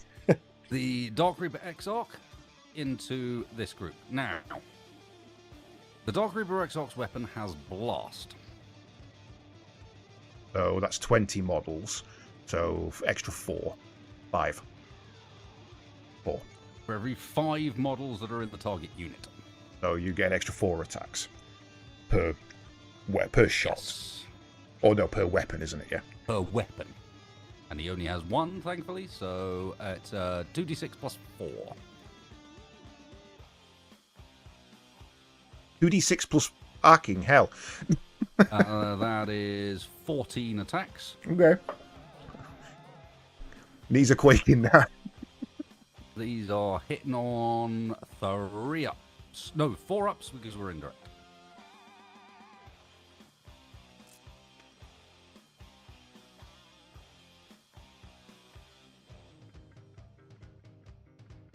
Not amazing. Just have a look at me CP choices. Do I have anything that can fix this? Oh, I forgot to select my aspect abilities. I would like to select +1 to hit. Okay. So... Oh no, it doesn't work on indirect fire. So 6 hits. Unless you can re-roll any. I don't believe I can.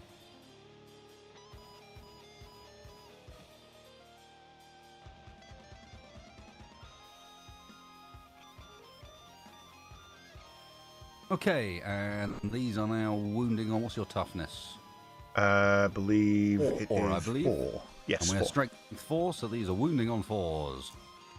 That's 3 wounds, 2 damage apiece. 3 wounds, 2 damage Oh, apiece. 1 damage apiece, sorry.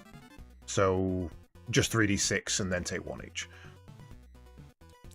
That is no saves. Oh, you're looking for your Feel No Pains. Yep. No saves, 3 now. Yep. Right. Do I have to delete closest first, or is it just my go? No, it's entirely your choice. Okay. Oops, grab that and grab that. And why did you do that so weirdly? You're just So that a strange man. I don't know. Really? Just so I could pop them over here. And that way I know what's been destroyed.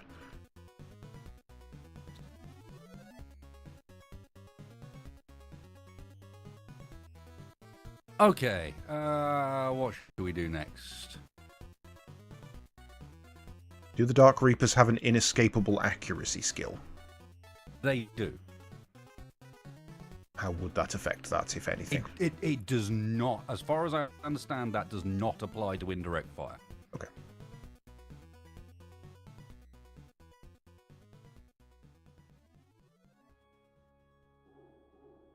I think indirect fire is its own specific thing that if you're doing indirect, it is 4+ forever.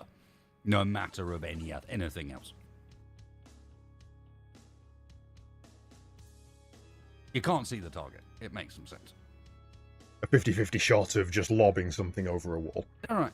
This wave serpent into these warriors with gore flares. Okay. So we'll start off with the twin shuriken cannon.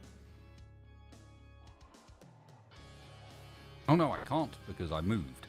So we'll just go... No, I didn't advance though. So no, you just moved. Twin shuriken cannon. This is 3 attacks, hitting on 3 ups with a strength of 6. I also have sustained hits. So that means any time I get a... Oh no, I don't have sustained hits. Only when I've got twin linked. Switch weapon. A critical hit is rolled. No, I've got twin linked instead. I've got lethal hits and twin linked. So on 6s, I just outright wound, and I can re-roll all of my hit dice once. Yeah.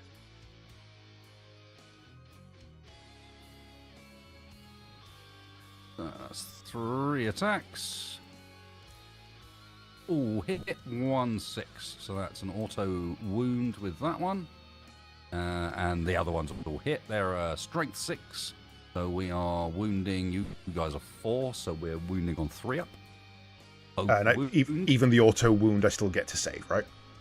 Oh, you still get to save the auto wound, yeah. It's just purely 3 a wound. hits. So three ones.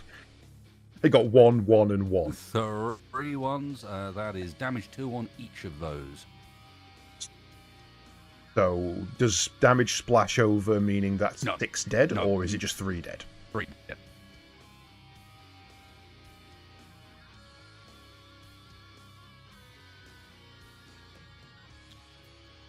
Yep. Okay, next up, we're going to fire again, this time with the twin shuriken catapult. This is twin link again, 2 attacks, hitting on 3s. So I can re-roll that 2. So that's 2 hits. I believe it's strength 4, so we're wounding on 4 up. Yep. 1 wound. I don't know. They're 4+ saves, aren't they? Yeah, that's another hit. And that was an AP minus 1 as well. So, and that's 1 damage. Don't know if they've got 2 HP or not. That one's a single wound.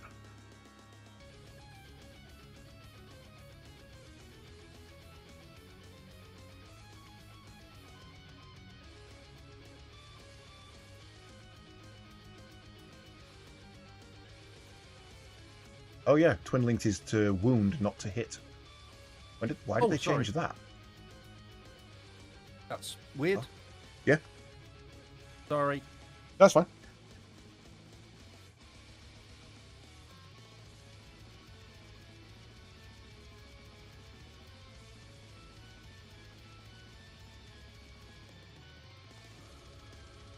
I don't think it made much difference, and maybe only 1 Necron warrior in it.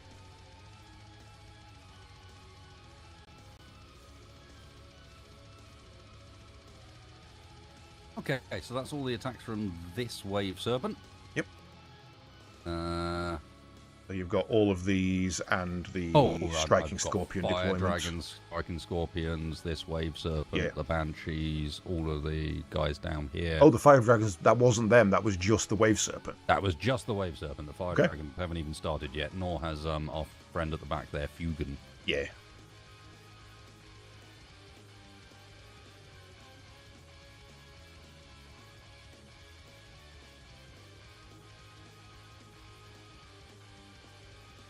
What have I missed? Sorry, Kate, I'm 2 seconds again. Oh, you're all good. Something is still banging around. The wind's picked up tonight, and I think my brother's got all his windows open.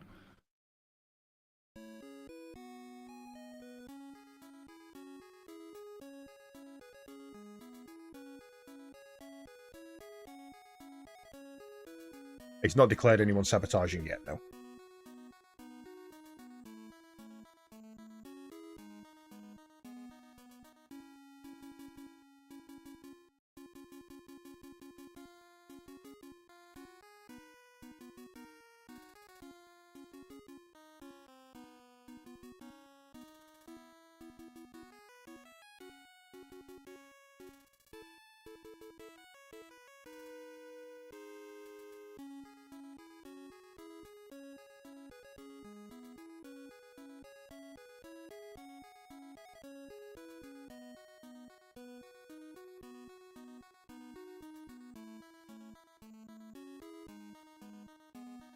I have not got anyone sabotaging yet, don't worry.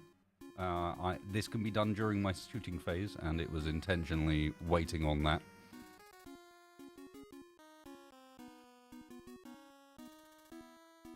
Okay, so we will start off with... So we're in an interesting position here where the bike's down on this side. Yep. Only 3 of them can see this warrior squad. Okay. So the Farseer is going to have to... This is a Farseer Skyrunner. He's going to have to do... I disagree. I think the Farseer can definitely see that model. The Far model is pushed far enough forward that he can easily see that, if you want to. Okay. No, fair. What's our range on that? Like...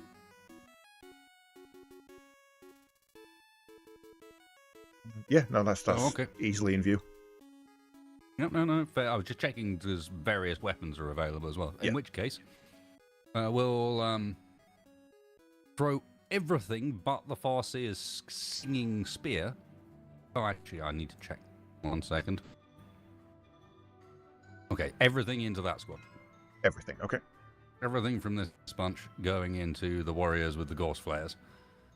So, this is a group of Wind Riders. They have twin shuriken catapults times 3. Each one gets 2 attacks, so that's 6 attacks. And I'm also going to use my Farseer's... Actually, let me check that this guy at Farseer actually gets guidance. He hasn't achieved any secondaries yet because he's not wiped out a full squad. Okay, so while this is leading a unit, once per phase you can change the result of 1 hit roll, 1 wound roll, or 1 damage roll made for the model in that unit to an unmodified 6.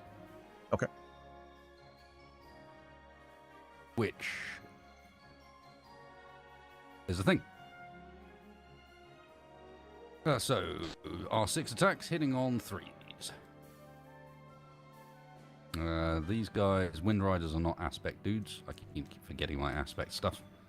That is 5 attacks hit. With a strength of 4, so that's 4 ups. Damn. 4 wounds. Doing 1 apiece at AP -1. AP -1, so that makes him 5 plus. So 1 save, so 3 dead.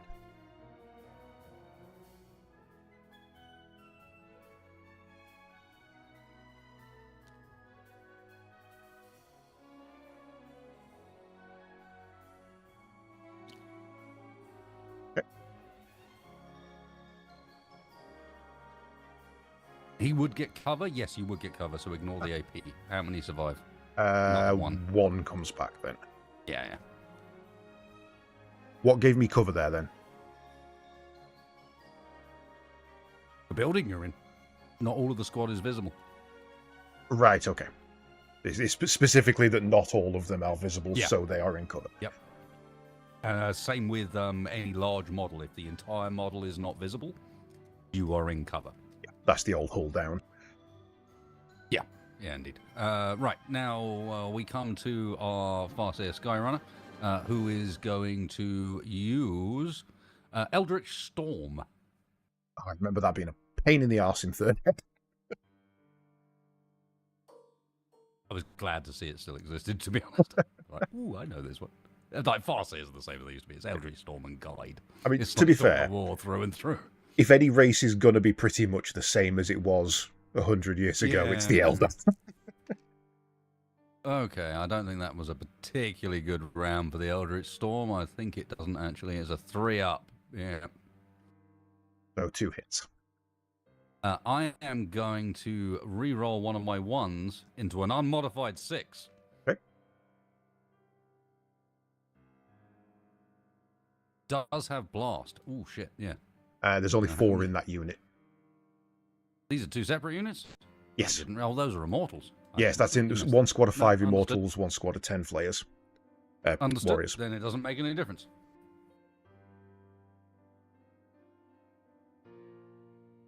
Oh, for fuck's sake. Yeah, let's just abandon this. It is D6 attacks, not 6. Okay. It was actually 1 attack. Right, Okay. the hit. It is. So it hits. Do I get a save against that? Yes, it's a strength 6. Strength 6, so... So I got a wound on 3-ups. What you My got? wound. And AP? -2. 6 to save. Did not save. So he dies anyway. But that one guy who we brought back died anyway.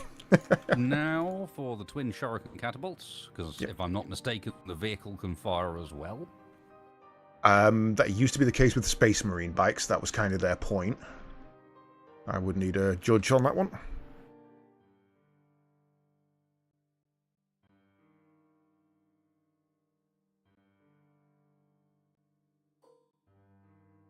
The vehicle, like someone riding a vehicle, can fire themselves, and the vehicle can fire as well.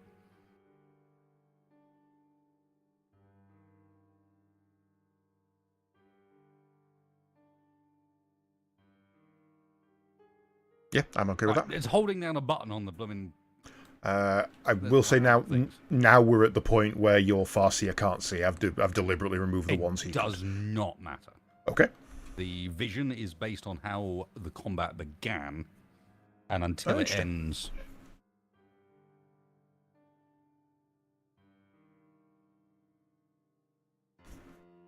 How do you know what's exclusive then, Triss? Yeah, vehicles can use all their different guns. Only characters are only allowed to use one. Yeah. So, 2 hits, hitting on 3-up. Except you have cover. Hitting on 4-ups. So that's 1 hit. Wounding, and this is strength of 4, so wounding on 4s does not wound. Yep.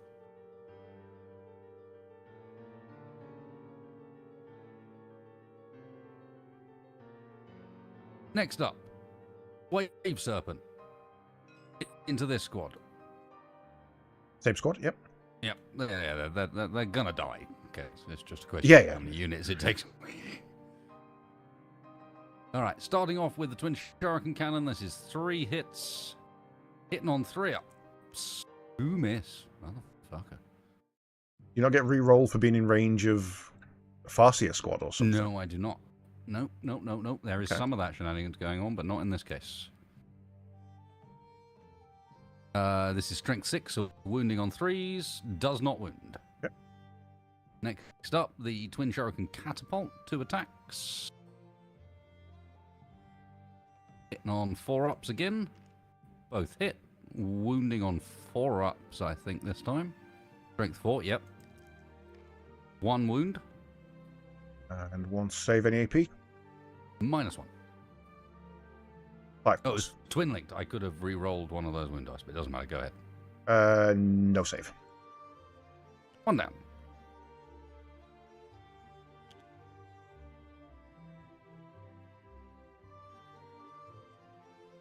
Two remaining. Okay, you're a pain. All of these fire dragons into the Skopek destroyers. Bugan into the squad. warriors at the back. Okay.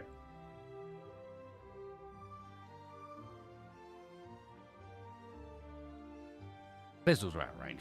They're not going to do shit.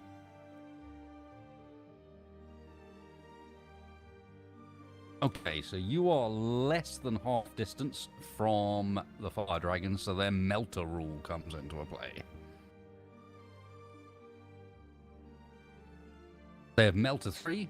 Each time attack is made with such a weapon, that targets a unit within half that weapon's range. The unit's damage characteristic is increased by the amount detonated by X.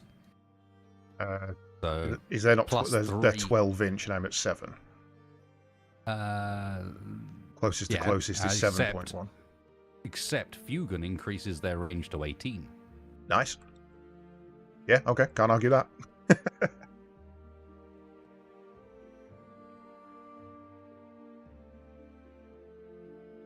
That specifically is what I do as a leader of Fire Dragons thing. It makes sense, him being an aspect. An Exarch aspect, even. Yeah, it is kind of spicy, indeed. So, each Fire Dragon gets 1 attack, hitting on 3s, with strength of 9. Hang on a second.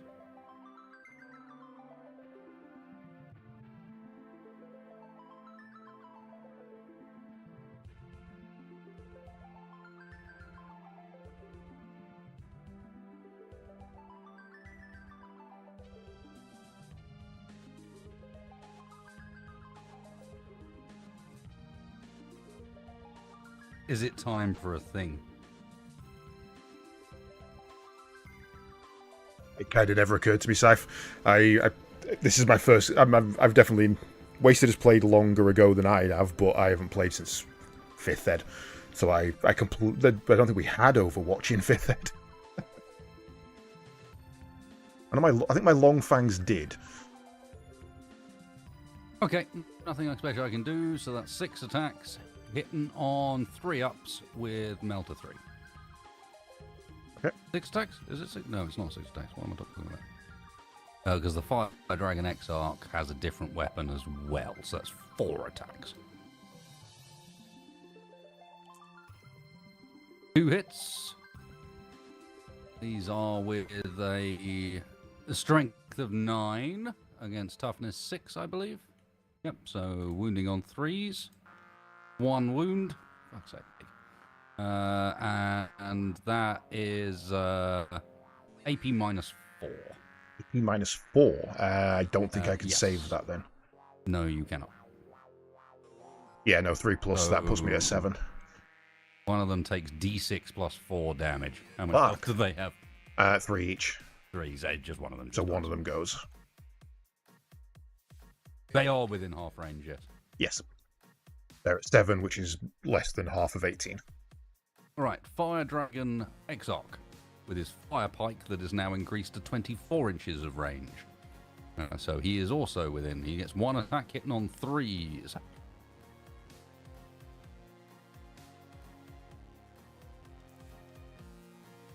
He rolls a 6. Let me just check that doesn't actually mean anything. Nope. This is strength 12, so this is wounding on 2s.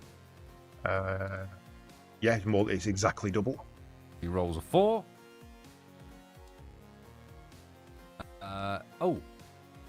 When does sustained hits come in? That was for rolling a 6 on attacks, isn't it? Which I did. So I get 2 extra attacks. Weapons with sustained hit X in their profile are known as sustained hits each time the attack is made with such a weapon. If a critical hit is rolled, the attacks score a number of additional hits denoted by the X. Yes. That's 1. There's 2 extra wounds. And what's my save on those? 3 plus with AP. AP minus 2. So 5 pluses. 6 up, surely. No, minus 3. Sorry. Minus 3. Okay, so... No, wait. No, this is the Searsong. No, I'm looking at the wrong guy. Either way, it's a 1 or 2. It's AP minus 4. You can't save. Okay. Yeah, they both die. It's Melter 3, so... 1 down, which means you get your victory objective of the points. Let me just double... I mean, that's got to be immediately, surely. I would imagine so. No, it's end of battle round. Okay.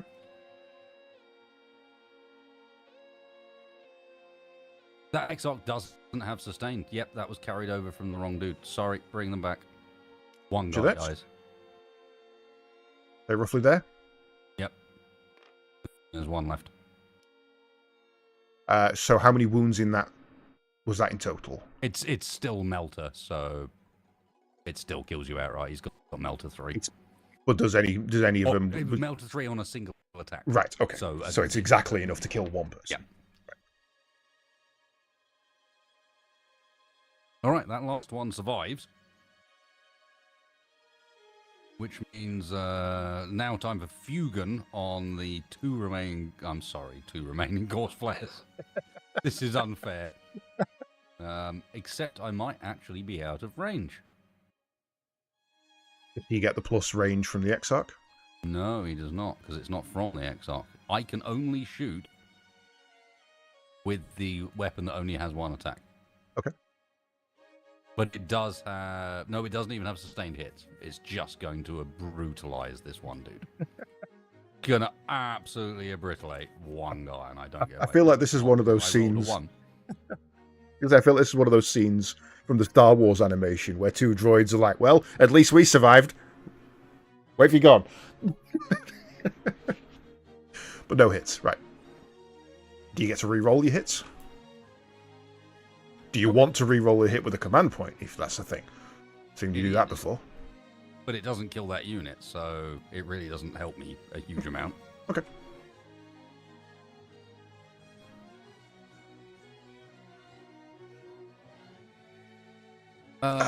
Right, because it's really dumb, technically this Wave Serpent can see that squad. Yes, it can. Yep, from... And you are just in range. Okay.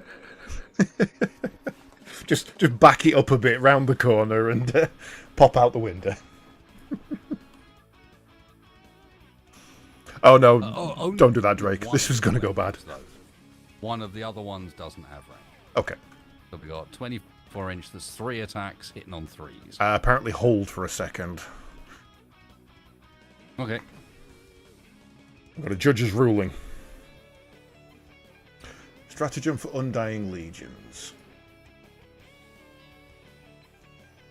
Your opponent's shooting phase for the fight, or the fight phase just after an army has resolved its attacks. One Necron unit from your army that had one or more of its models destroyed as a result of the attacking unit achieves reanimation protocol and reanimates D3 wounds or D3 plus 1 wounds if a Necron character is leading. That does specifically say... At the end of my battle round. Shooting phase or fight phase just after an enemy unit has resolved its attacks. So I could try and bring back some of those when the fire dragon stops shooting. I think is the way that reads. Which is 1 CP. I think I would be silly not to. Do I only get to use stratagems once, or are they as many times as I can afford? Sake.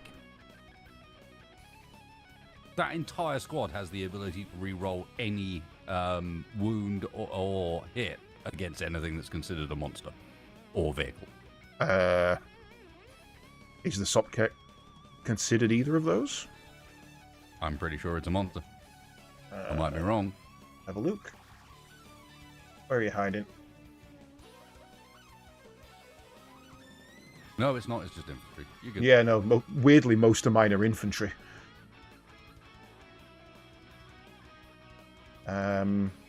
Even weirdly, even the tank track thing at the back, the hover track thing is infantry. No, fair enough.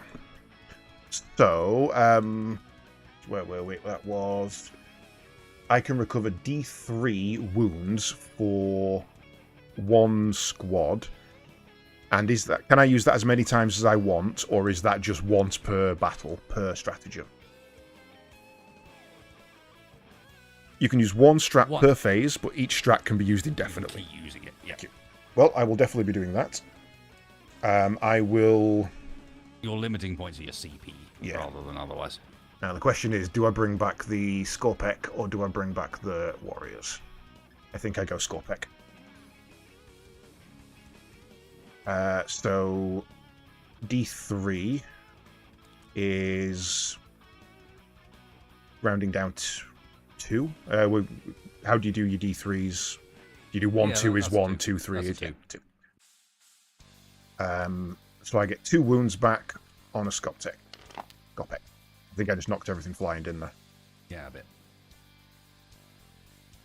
Did it actually move it, or is it just tilted it and back? No, you're good. You knock stuff over in your own area. And then he only gets 2 wounds, not 3.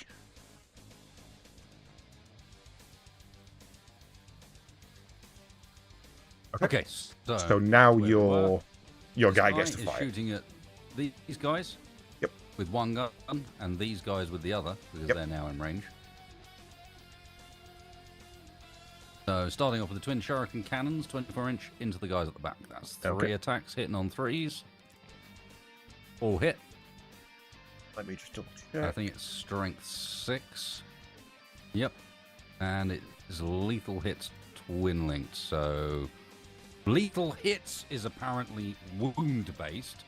No, it's not. Lethal hits is hits based. So that's why have they twin linked? Like they've switched those round in a really stupid way. That's an auto wound, and then these 2 rolling to wound on 3 ups. Both wound. Well, that one is 3 wounds.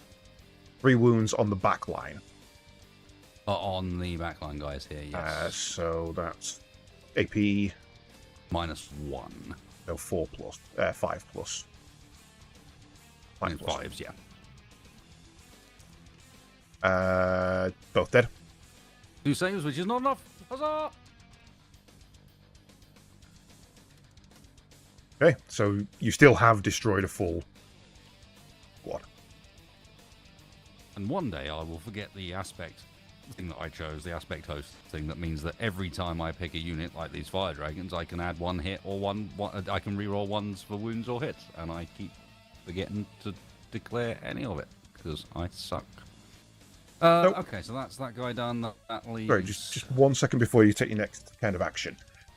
Discrepancy on Undying Legion versus Reanimation Protocol.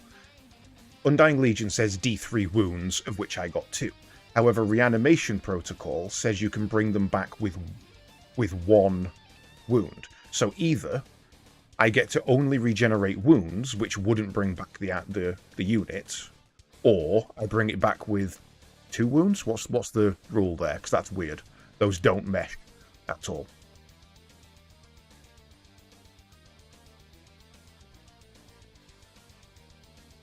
No, Vog, I don't know how I manage that.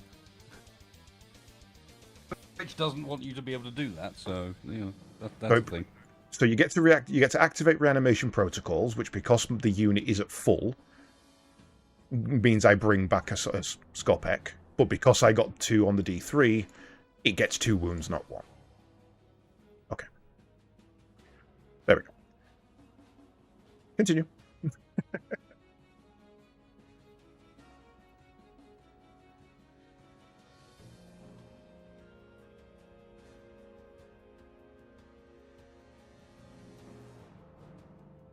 Yeah, so I couldn't apply that spare. I couldn't go, okay, I'm going to bring 1 back with 1 and 1 back with 1. I've got to bring 1 back with 1 and then get it to full before I can bring back another.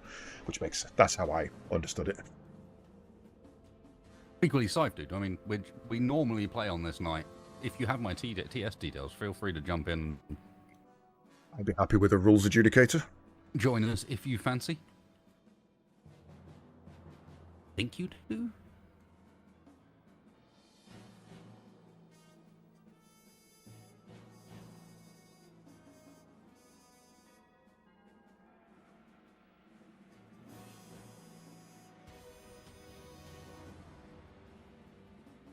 Not Tristan, though. We don't trust three stands in an overcoat.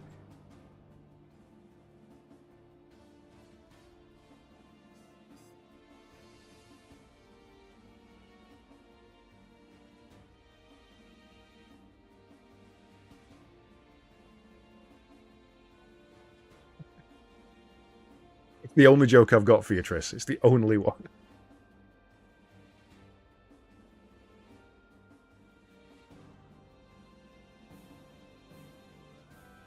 All right, you done with your shenanigans? Yeah, back to your turn. So you've wiped out the 24-inch range. You're now shooting with your lesser range weapon. Yes, with the twin shuriken catapult, which is hitting on 3s with 2 attacks, but it's the weaker strength one, so this will actually only wound on 5s. Okay.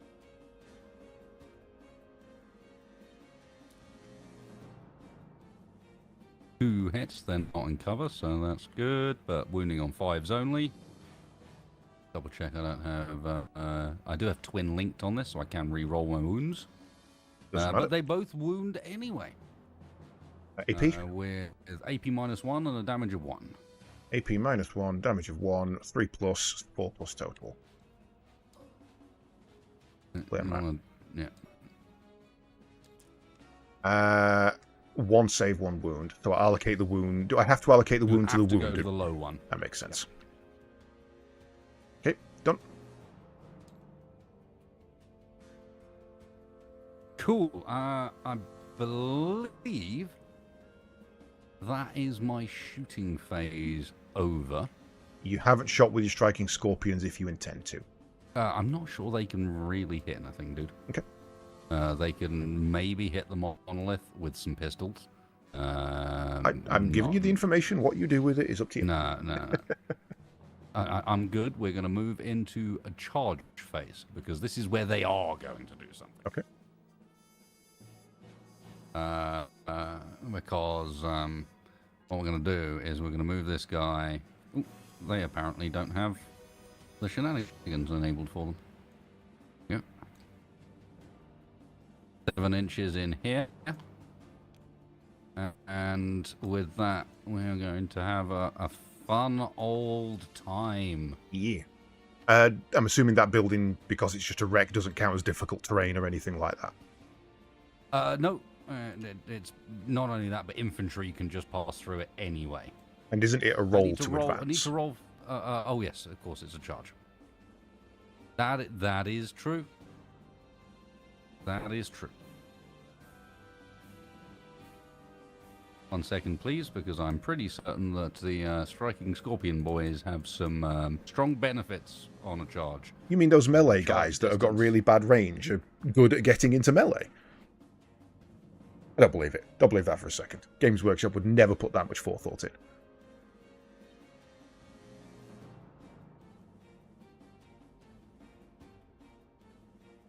Cool. So I need about a 4.6, so a 5, if I'm not mistaken. What was the rule for them? The rule for them is not going to help me on this one. The rule for them basically means that if they've made a charge, they crit on 5s, not 6s. Okay.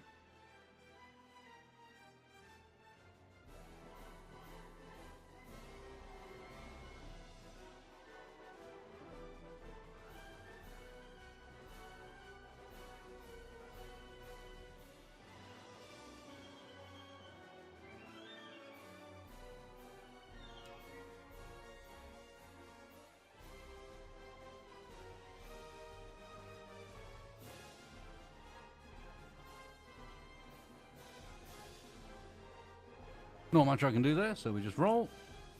Yes, I make it. Yep. Even if you did need the 6, as Tristan says, that is definitely bigger than a 6. 5 points. I would like to declare Overwatch with my... Use a CP, you hit on 6s. Wound on 6s. I have to use a CP to Overwatch. Mm-hmm. That's expensive.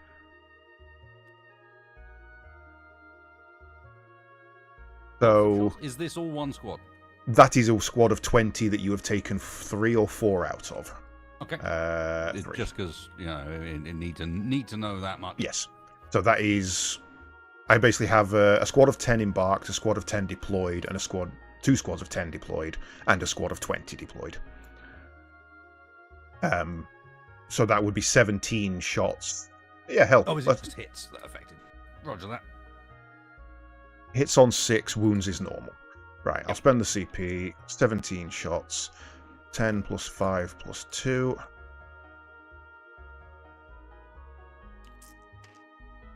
One hit. See what I mean about it being expensive? Oh, yeah. No, I know. Overwatch is... Doesn't seem very worth it. So wound. then... no, that's only to hit. I've got a wound yet. So Oh, right. You haven't rolled it yet. Understood.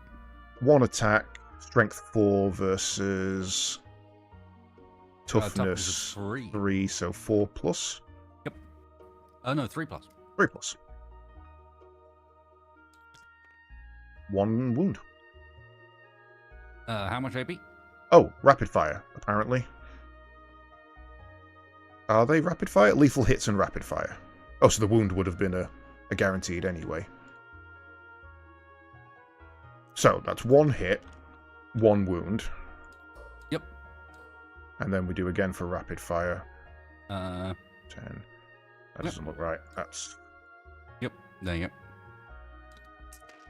1 more hit, but it's lethal, so it's 1 more wound. So 2 saves with AP. AP is 0. Okay, so a 3 up. Also, just overwatching doesn't stop me fighting back in melee, does it? No. Okay. Otherwise, that was really 1 stupid. goes through. So you take 1 wound. That's some Necron rolls. That's not shit rolls. That's Necron rolls. To be fair, if you look at the current roll, that's only 1 dice out of place from being perfectly average. Move that 4 down to the 5, and that is a perfectly average roll of dice.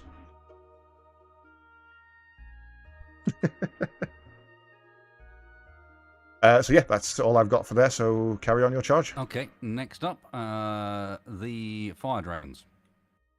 Declaring a charge on the same unit. Okay. Can all of them make it? Or do they not have matter. to? Okay. All you need to do is roll and see if 1 unit can make it. They also apparently don't have the measure shenanigans turned on. 1 second, please.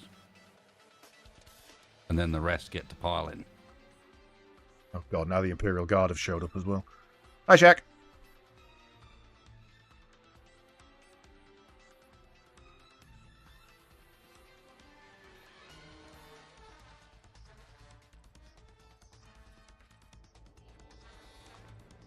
Hi.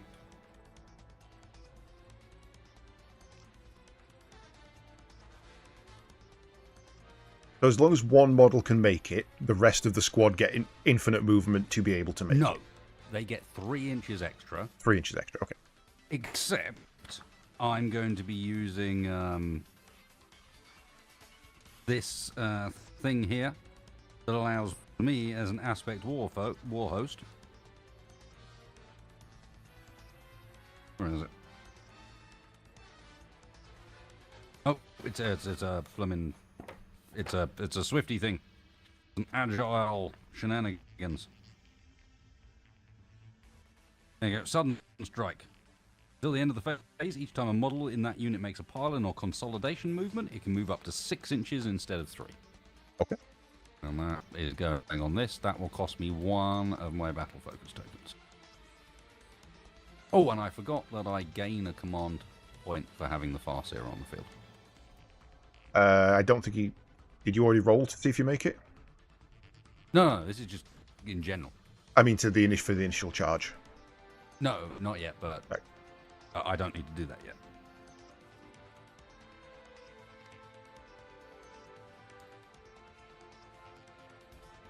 Okay. Sorry, for the initial charge, yes, I did. I rolled 6.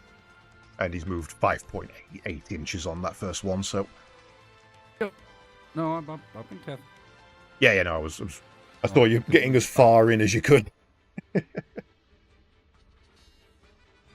So essentially you've rolled 6 inches to charge, which means 1 of the units can make it, which means the rest of the units get 12 inches total. Get to pile in, and because of that thing I used, get 12 inches total, as long as I can keep them in coherence. Yeah.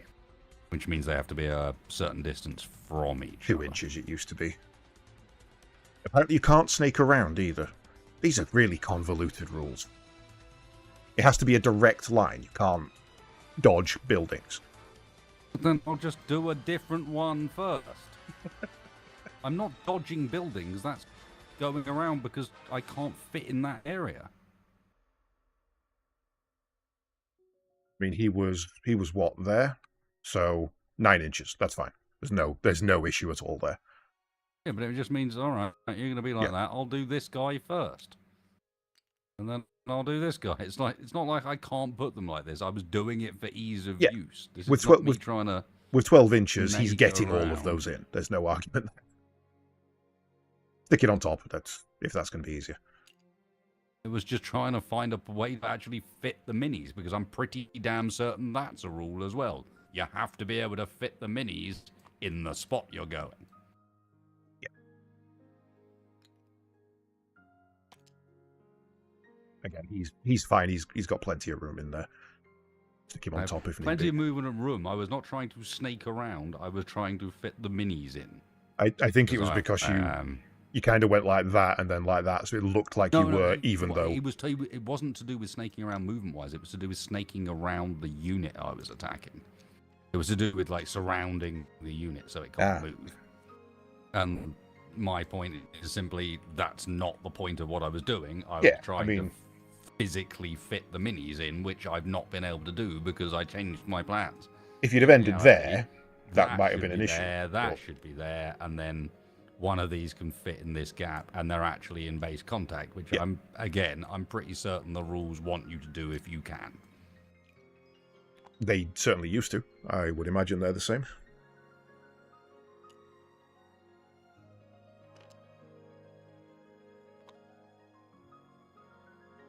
Oh, wait. Shit. And then this motherfucker. Megan. Is it still the case of one line back that can't be in contact? At the back and still be in contact. Again, that makes sense. He's got a really large poking stick. That makes sense.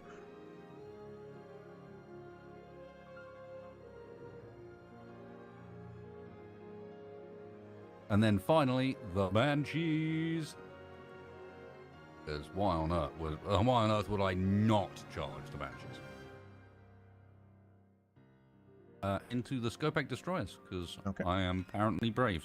Yeah, that's probably the best thing to do, because that ties them up from back attacking your fire. Indeed. And you might not kill all the Banshees.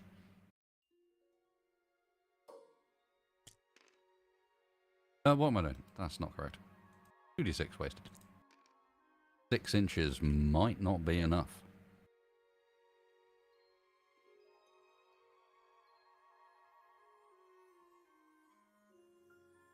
Nope. And as far as I can see, weirdly, they don't get any sort of boost to charging, which I kind of thought Banshees would get. Yeah, that would make sense.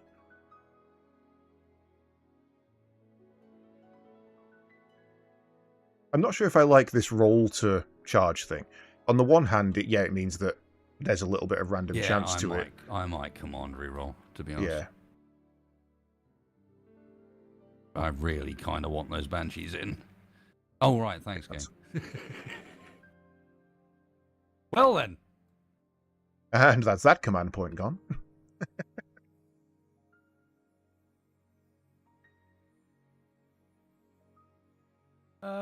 Cool. Charge-wise...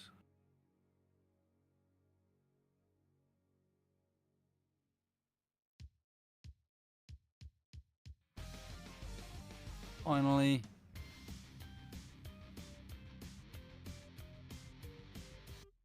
Roll 9. We'll have the Wind Riders into the Locust Destroyer. I do not make it, so... Oh, the bikes can charge as well. I guess that makes sense. Well, yeah, this in particular, because those are guys that are... Like, the riders are independent. They are their own dudes. Now, one of those is a farseer.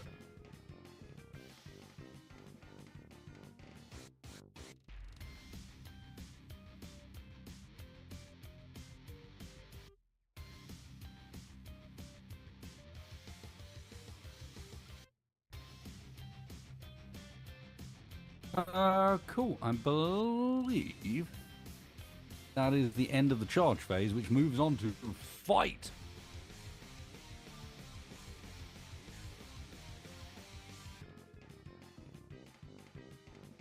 So first up, it is the striking scorpions into the enormous squad of Dead people.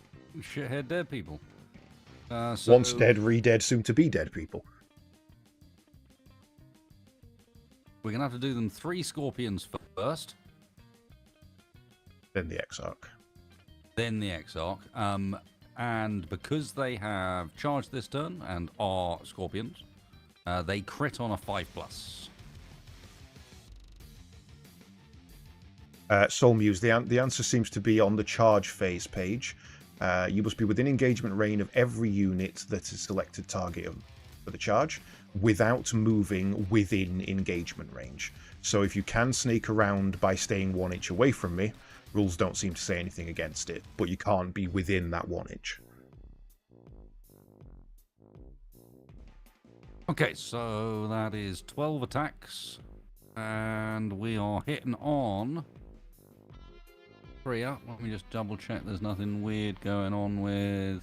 No, they have no leader, so hitting on a 3 up with sustained hits on 5 up.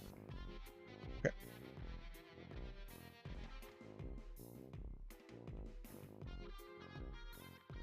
Double check, that sustained hits 1.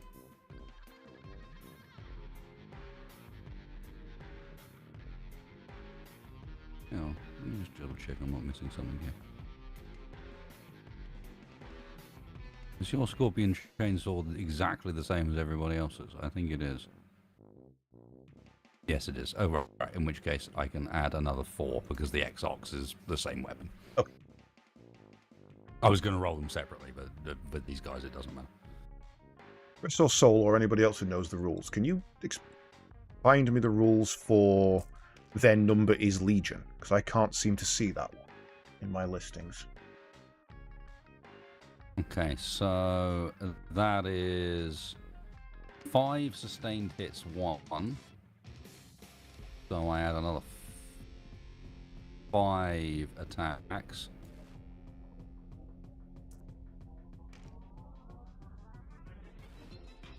No!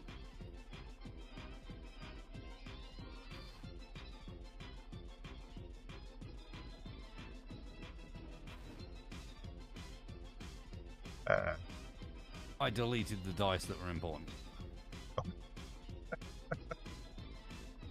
Can you control Z? Yep, there we go. I'm going to try it. Fuck knows what it does.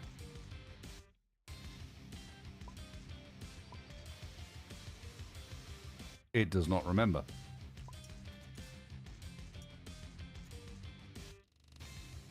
Can anyone quickly clip it? There we go. No, I got it. I got it.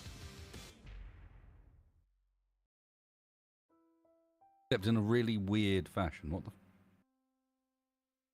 There's my 5 sustained hits. The fuck is this? We need to look at the clip. Check models on the board that they've not broken. Mine look to be in place. Your dragons and your scorpions are in place. Yeah, so we're Everything's good model there. movement fashion. I just need to work out what the hell that roll actually was. Apparently it was 6. You apparently said 5, Yeah, but it should have been 6. I need to go and have a look at, because it wasn't just how many sustained hits. I need to know how many normal hits there are as well, because I need to remove the hits to roll the sustained hits because they're extra attacks.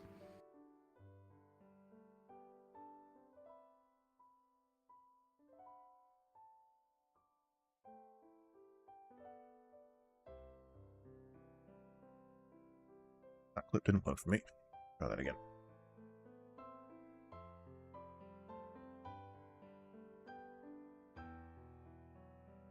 Yeah, weirdly, that clip's not loading for me. That's taking me direct to Twitch rather than the clip.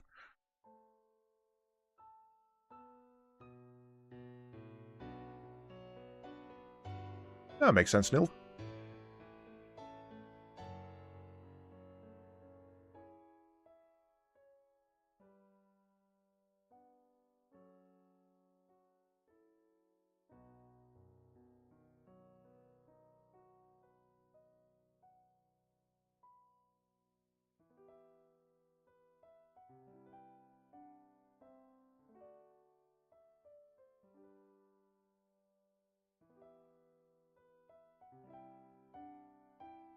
3 3s, 4 4s, 4 5s, 2 6s.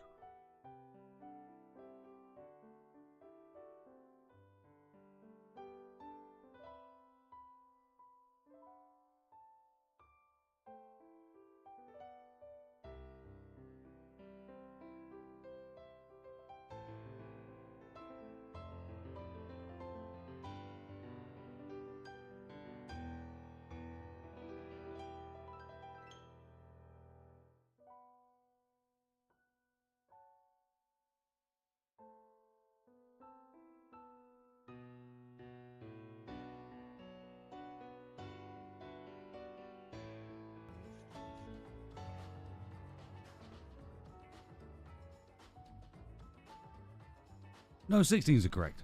So there you go. 3, 6, 9, 10, 11, we've 12, got 13. 3. Got 13 hits plus the extra sustained hits.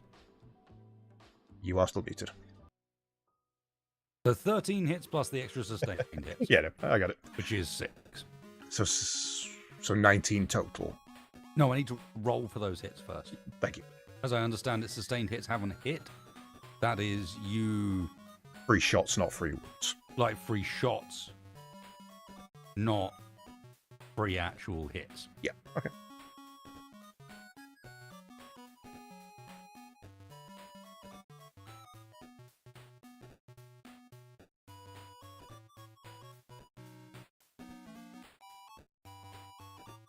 No, sustained hit says that if a critical hit is rolled, attack scores a number of additional hits. So you count them and move straight into wounds without re-rolling. So you've got 19 to wound.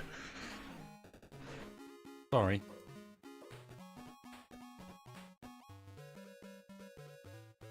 I like how you keep misunderstanding the rules and then making me look at them, and it's always worse for me. Never been better for me.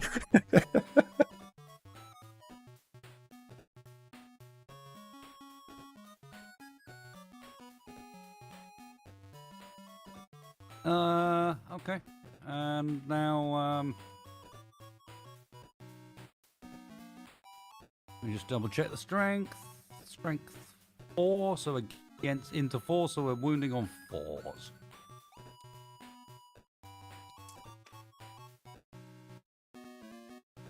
That is 11 wounds. Okay, AP? -1. 5 pluses. 11 at 5 plus. That's not bad. 6 3, 4, 5, 6 hits. Do I need to remove them from the back or from the front, or wherever you want? And I'm assuming if I remove these 6, that doesn't bring your fire dragons out of combat. I don't know there. As far as I understand it, combat is taken at the point that it was declared. But I would imagine so. Anyone chat care to adjudicate there? I think that's if it's like that with firing, it's probably like that with. That would be my assumption, but I am unsure.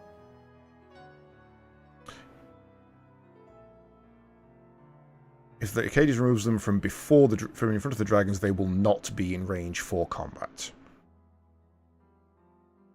This seems like bullshit. Yeah, that seems very bullshit. However, if they're removed, can they consolidate?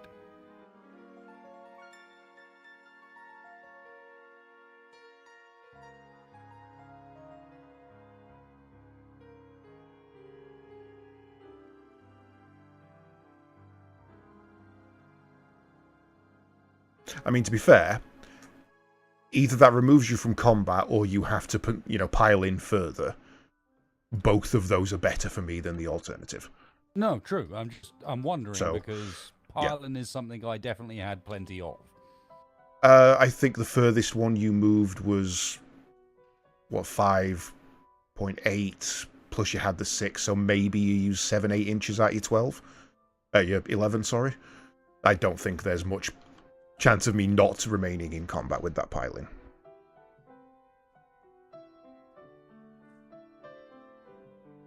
You can consolidate after. Does he re-roll to consolidate, or does he keep the original roll?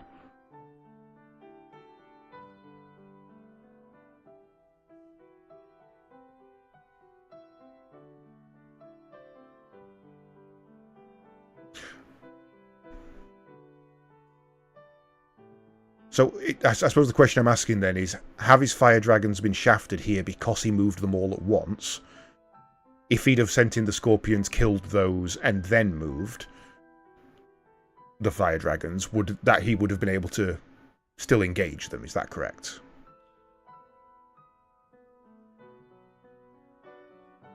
Consolidate is after the fire. Well, no, but if I get to consolidate,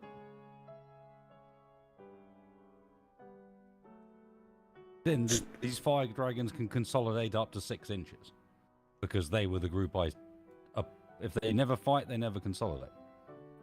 Well, at the moment, they can still fight, because if I'm not mistaken, this Exarch and this Fugan are still in base range with this warrior. Yeah. There's only one model between them, so yeah.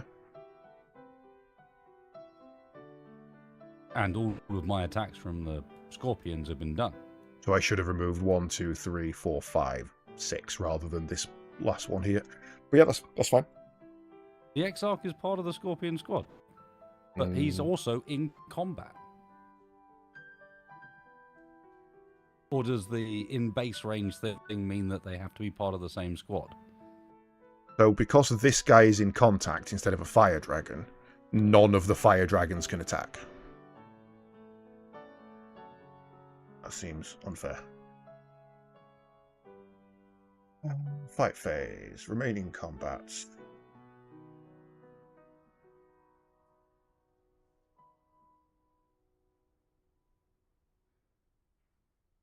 Then you pile in, you make your melee attack, you select your weapons, you select your targets.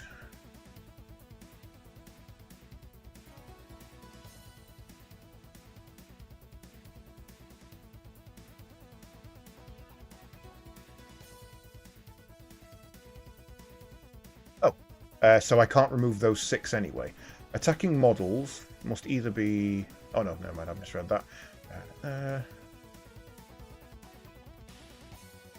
Resolve all attacks against one unit before moving on to the next.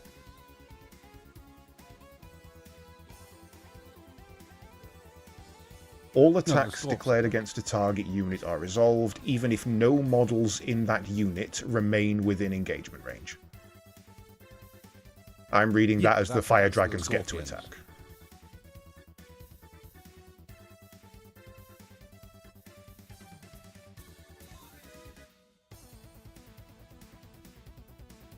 That's referring to within that specific unit. Right, so that means the scorpions. That's the Exarch, for example.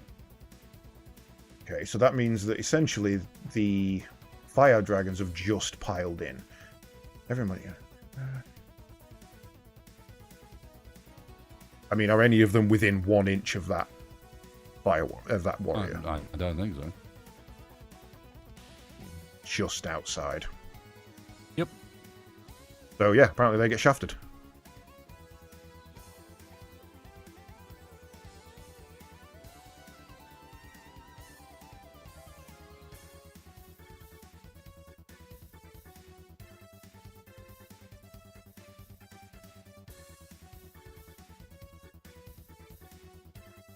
Yeah, I'm kind of...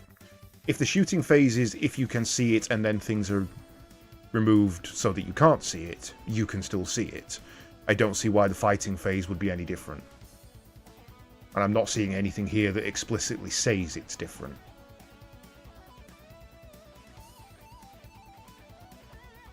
Yeah, I guess the question is, when does piling happen? Piling happens before the make melee attacks. So you make your charge. I know, I understand that. But then... So piling is always going to be before you make attacks, otherwise it couldn't be. But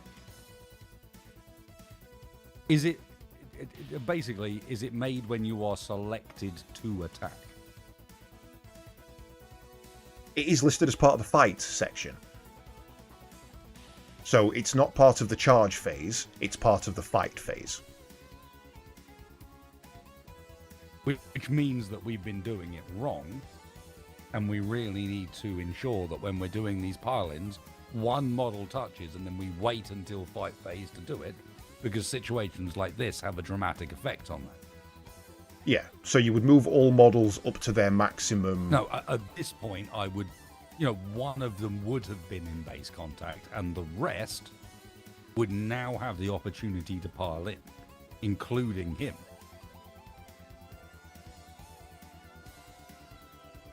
Because at this point, I would now select the fire dragons to fight, and then they would get their pile-in move, as opposed to using it as part of the charge phase. So the top line of the fight phase is when you select a unit to fight, it first piles in, then its models make attacks. So again, all of your units had... The furthest one away was like here. Well, no, Tris, they would have been, because if you remember, the fire dragons were the use... No, but they don't need to be engagement. So the furthest one back, if you were to charge your full 6-inch, would be there. Where the ping is on the other side of the building. Which means from there... No, I got further than that. That's... I had to get into charge range to be able to pile in. You got into charge range with your closest one. I'm talking about the furthest one. No, I realise that. So from there, you have your 6 inches of piling. That gets your furthest one all the way back there. So for my money, you are in engagement range. And you get to fight in this combat. No, I specifically used my aspect of shenanigans, also known as agile maneuvers. Sudden strike. Until the end of the phase, each time a model in that unit makes a pile-in or consolidation move, it can move up to 6 inches instead of 3 inches. Which means in a total, you got either 11 or 12 inches of movement. It was either 5 or 6 from the charge, which got you into combat. We tested that before any pile-ins were done. Easy one to see as well, because we can just go and put on the... Or you can maybe, because it's not working for me. The area around the... there we go. Because I was on 3 inches from the edge of that, and I had units right up to the edge. So you kind of ringed them around this bit here, and I seem to remember the furthest one back being in line with the front of this wave serpent. Well, I had the Fugan and the Fire Dragon back here, and then it sort of went round from there. So yeah, for my money, if that's the case, you've got your furthest unit back there. So can he, with 6 inches of movement, get into melee? If he can, you're in melee. I honestly don't think that they could, but only by getting behind each other, because in reality, I wouldn't have been able to pile them up against that wall on top of each other. Some would have got through, but I bet you I would have had positioning problems that reduced my movement, is what I'm saying. Okay, well, let's split the difference then. If you want to move half of your units in further, we'll do it that way. Well, what I'm saying is I don't think it would matter, because any units that couldn't make it could make it to there. Well, yeah, that's still be in. That's my logic. That all of your units can make it to base contact or within engagement. I think all of your units can make it. I suspect they would have ended up a bit like that. Yeah, I'm happy to accept that. So in future, you charge with everything, then you pile in with one, then you melee attack with it, you consolidate with it, then you pile in with the next.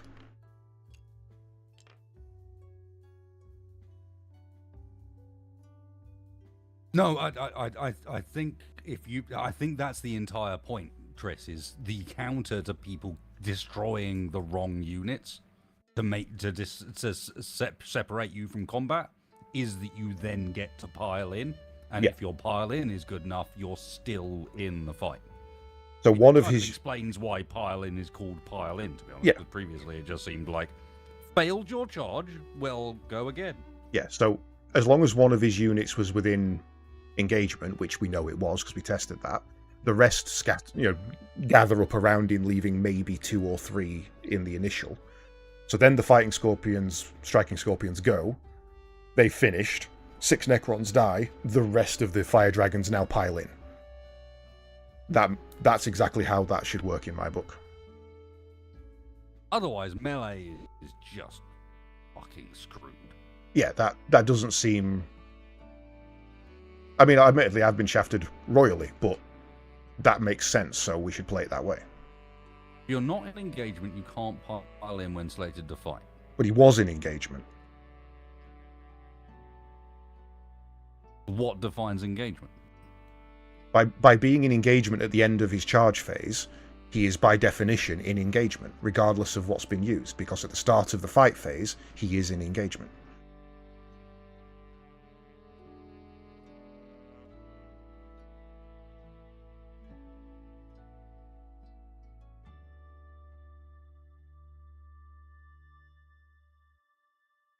Pile is explicitly for before fights. You're thinking of consolidate, Grumpy.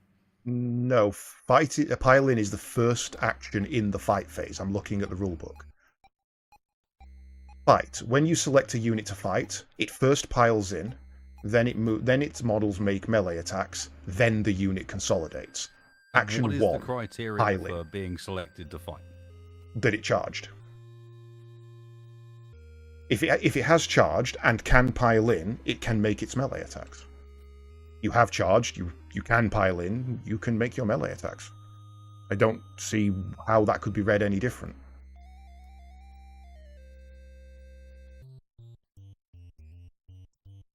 Which models fight?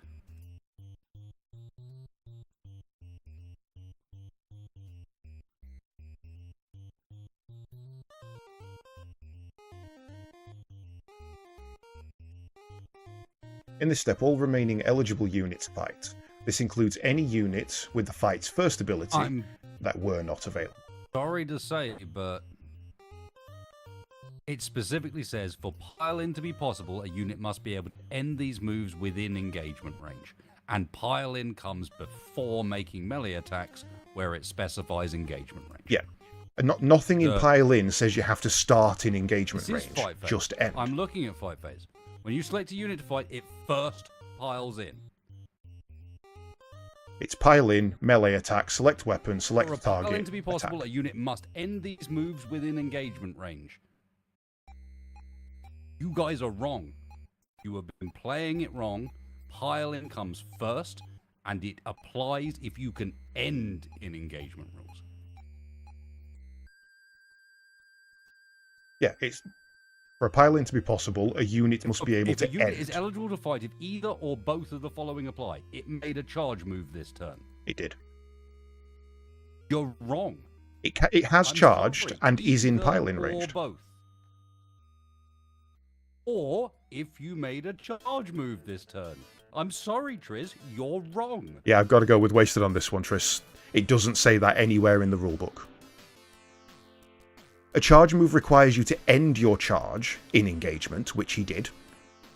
Then he's entered the fight phase, which doesn't say you must be in engagement. Nowhere in that fight phase does it say you must start within engagement, unless I'm missing it. It says once you have made a charge, which he has legally, he must then end his pile-in within engagement. It doesn't need to be explicit. Dude, it doesn't need to imply shit. It is very explicit. A unit is eligible to fight if either or both of the following apply. It made a charge move. Next, fight phase. Pile in. You must end in engagement range. You are just wrong. I mean, I can kind of... For me... See where you're coming from, but this is explicit. Using explicit terms. I think for me, the fact that both me and Wasted are playing and agree means that's what's going to happen regardless. And tomorrow I'm going into Games Workshop, so I'll just ask. And if we did it wrong, brilliant, I'll let everyone know. If we did it right, which I think we have, no harm, no foul. It's like, unit is eligible if it made a charge rune. When you select a unit to fight, it first piles in. Yeah, I think if the charge phase and the fight phase were the same... engagement range. Yeah. I think if the charge phase and the fight phase were the same phase, it would matter. But because they're separate phases, it doesn't. So, this is correct. For a very explicit reason. It's to stop this bullshit. Yeah. Has it in order using the keywords. Like, not any weird, obscure language, but the keywords. Yeah. And like I say, to charge, you must end one model within engagement. He did. We have then changed phase. Nowhere in the fight phase does it say you have to still be in engagement range in order to pile in. It doesn't say that at all.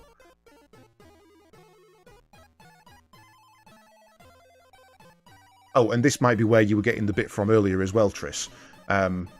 Every model that moves must end closer to the closest enemy model. So it's only during the pile-in step that you can't snake around the back. During the charge phase, you can, as long as you don't enter engagement until you're at the end. Yeah, I don't see the problem. This is correct.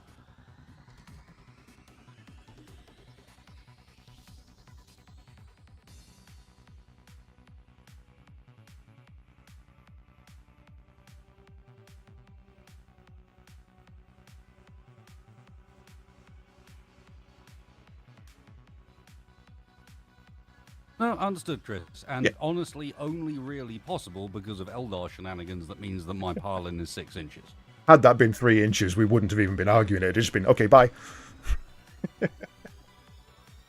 Although, no, to be fair, one of your models at that original charge, the one with the stick up in the air, the Exarch, he could have piled in 3 inches and still made it, so...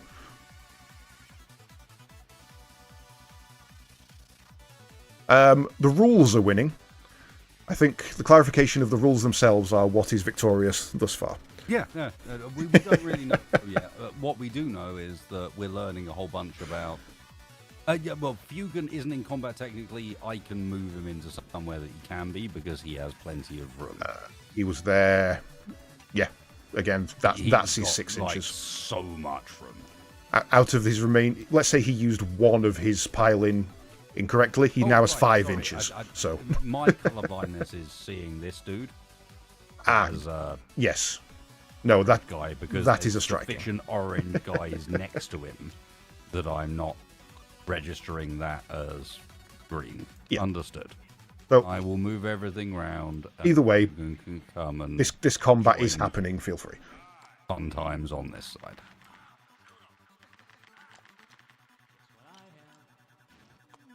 No. The majority of the fire dragons are not going to do a huge amount, but a couple of them will. They might kill a couple. It's more than enough reason to have them there, rather than leaving them half out in the open where 2 sets of Scorpeth destroyers can get them.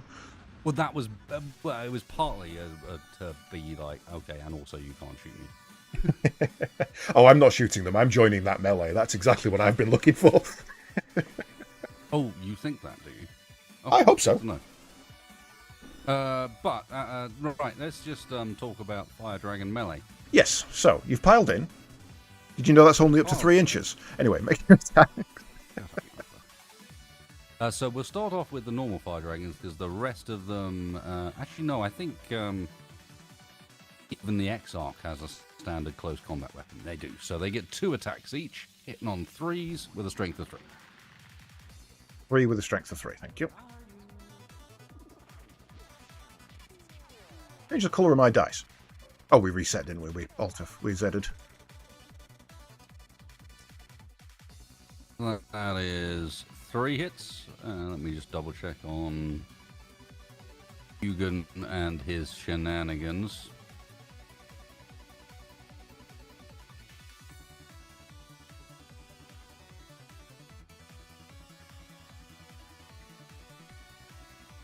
Does he be Fugan?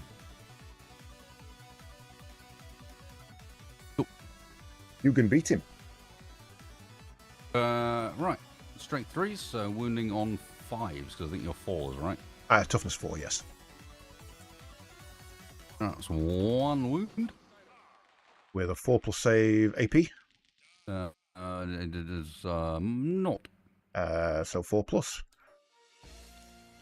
He saves. Nice. That was the longest 1 not wound I've ever seen. Fugan. 6 attacks, hitting on 2 up. Okay.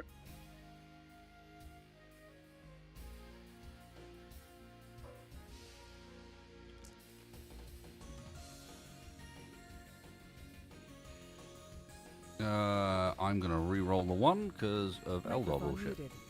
Sorry, pilot guy. I got halfway through doing that and then the argument kicked off. Because it crashed out, it messed up my automation. Doing this more often. Microphone activated. Aspect host. This is a strength 5, so wounding on 3 up. Okay. 4 wounds with AP -4. No saves against that.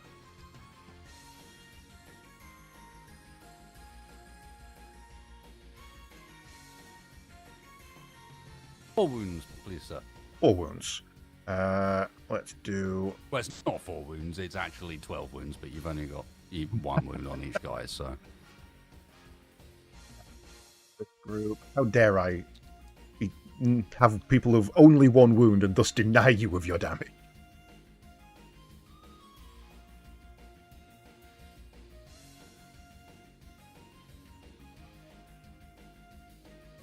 Alright.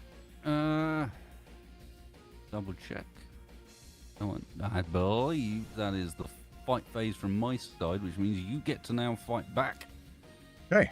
So I have what? 1, 2, 3, 4, 7 remaining. Not bad. Killed 10. And they can only attack one of the 2 targets. Yes. I would probably look to fight the Scorpions.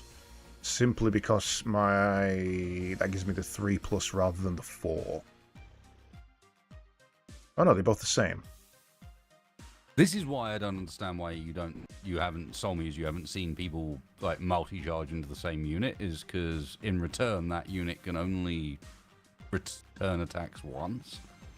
So there's some fairly decent advantages to smashing your way into those guys. Yes, they're both toughness 3. Yes. The only thing that makes a difference between the 2, and in fact, no, they both have the same invul. So yeah. Just regarding that, Triss, do I have to do that as my action here, or is that part of the consolidation step?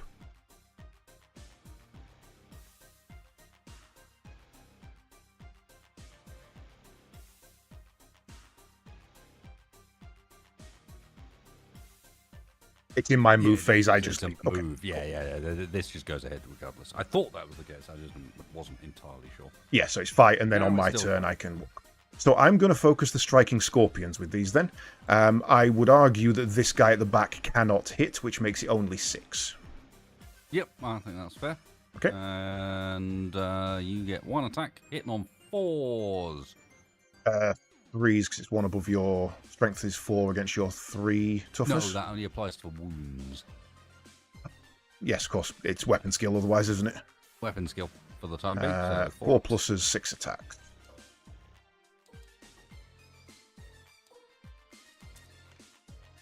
Three hits. 3 hits. Now is your wounding with your strength of 4, so you get 3 ups on this. 3 wounds. And your AP is 0, so we are, I suspect, going to be saving on our 3 up. Is that 3 hits, you say? 3 hits. 1 saved. 1 saved. 1 damage each? 1 damage.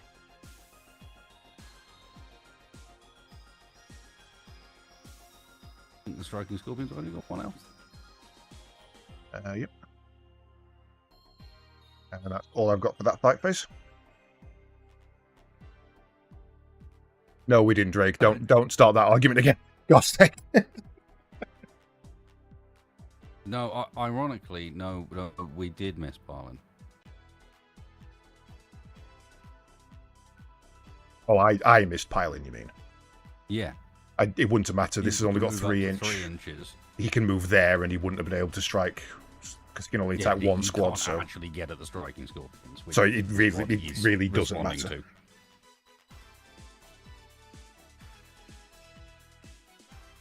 Yeah, there was no way he was ever going to hit. That's why I was saying that it's only 6 because he couldn't. So I'll move him forward, but sure, I guess. Like, even if he moved his whole group forward, I don't think he can get this guy into melee combat with the Scorpions. I couldn't move them all forward because you had those 3 surrounding them anyway, so there's nowhere else anyone could have moved. Not in 3 inches. No, it's fine, Drake. It's fair. We are here to learn. Learning and having a good. We're not arguing. We No. had a good chat about rules there. I think Some of us even learned a few things. We are both very loud people. We're not arguing. We figured it out and came to a conclusion, and that conclusion, I think, means that now we know that the Parlin rule is now much better understood. And honestly, much better. And much better than it had been previously considered. Yeah. Like, we need to make sure we use it in the right order, because if you don't, you're going to fuck yourself up. Yeah, the fact that it's in a different phase makes it clear and cut. You don't pile in yet. Right. So, end of my fight. What have you got left? 2 left.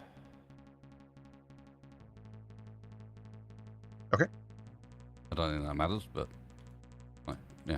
I'm guessing I don't get to fight back against... No, you don't. You only get to fight back against... Yeah. A unit can only fight back once. You take all of yours, I take all of mine, you had 2, I had 1. Yeah. Yeah. Unless fight first messes that up.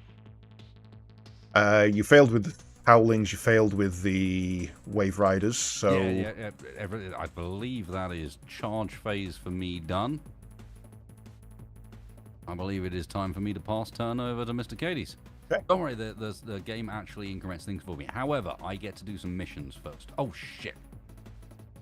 You get your points for wiping out a unit because you took my warriors. My points have reset for my consolidation. What was that? Containment, sorry. 3 VP. Yeah, I forgot my containment completely. Yeah, everything already shot, didn't it? No. I completely forgot containment and sabotage. Did your Star Weaver fire? No, it didn't, actually. They might as well do sabotage. Yep, okay. They aren't in range for containments, but yeah, I do get 4 VP4. I don't appear to have a button to discard that card. Yes, they do this sometimes. I mean, it just goes to discard, right? Yeah. I can't even pick it up. No, I know. All we need to do is just... Unlock, and... There we go. Done. And now you can draw a replacement. Do I keep the sabotage, or does that go as well? Have you done it? No. In which case, to discard it, you would have to pay a command point. I am not doing that. Secure No Man's Land. At the end of my turn, you must control 1 objective marker in No Man's Land. You control 2 or more objective markers in No Man's Land to get 5 VP. Don't see that happening. Get 'em. But we'll give it a go. Right. I would like to send you a picture via Discord, if you don't mind, Wasted, just to show you exactly who's going to be doing what for a second. See those death marks? They can see some dudes over there.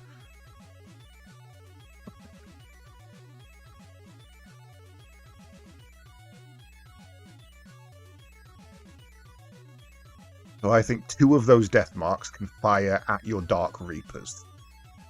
They can, yes. Good luck with this shenanigans. Yeah. Don't know if that's what I'm going to do, but they certainly have that option. That's movement first, isn't it? What do I have at the start of my turn with the fanciness? I need to do my reanimation protocols as well. If your army is Necrons, at the end of your command phase, each unit from your army with this ability on the battlefield reactivates its command protocol. Reanimate your shenanigans. They reanimate D3 wounds each. Each time such a unit reanimates a wound, if the unit contains 1 or more model with fewer than their starting number of wounds, that model regens wounds up to D3. If the models in the unit are all at their starting wounds, you then revive units. So the wiped out squad doesn't do anything because they're gone. So we'll do this one first, which I believe do have it. So but they have to regen beforehand. Yes, so I'm going to be, hopefully, I need a 3 to refill him and get 1 more back.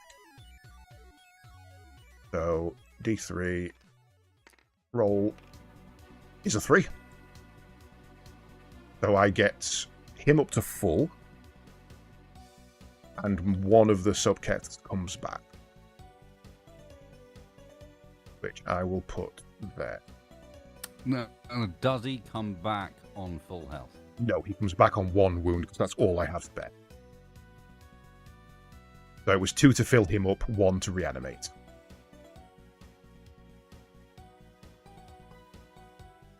No, he regened and then took the 2, so he was on 2, and then wasted hit him with the back end of that stupid fucking wave serpent, which knocked him back down to 1, which means I've got to spend 2 to fill him up, and then bring 1 back on the other one.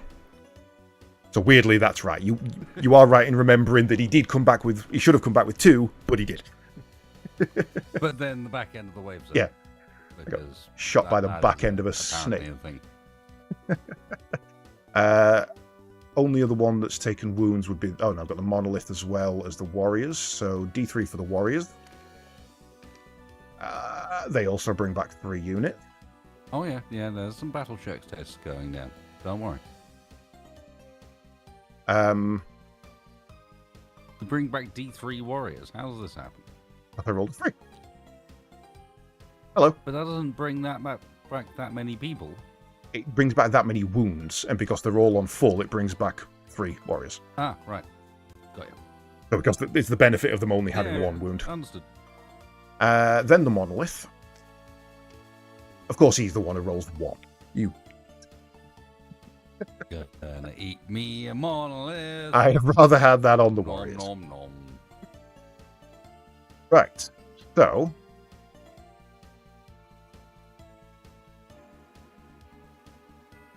let's move forward as we mean to go on. Let's move them. So I don't think there's anything else I do at the end of my command phase.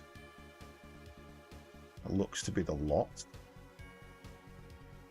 Fight phase. Any phase.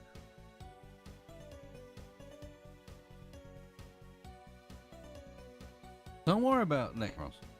Movement, shooting, fight. Okay, no, I am good. So, do I be silly and go all in and just try and do as much damage as I can? I think so. Okay. Does that mean I'm on the movement phase, or if I click it, will I go to the movement phase? You're on the movement phase. I'm on the movement phase. Yeah, I clicked it for you. Necron warriors are climbing up into the tower.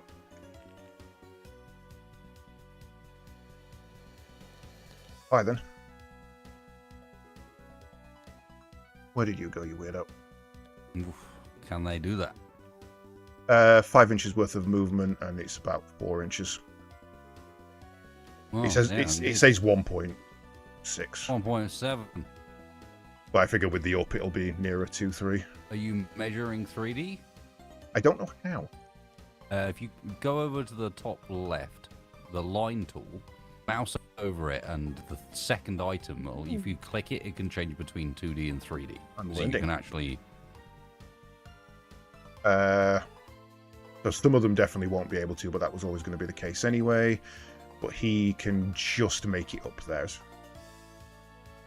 Now he'll be balancing, so he can't make it up. So he can. Hello. Oh god, that's gone all weird. And then these would all move forward and stay on the bottom. Strong 5.5 on that one, but no worries. Move across. 0.5. Yep. And then those bottom 3 can't. I think I've shafted myself by putting those warriors in a bad place.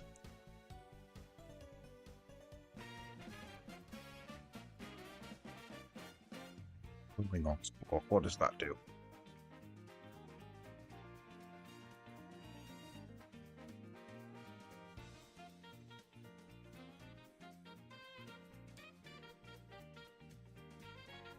Can I move through... I can move through my own units as long as I don't end in them.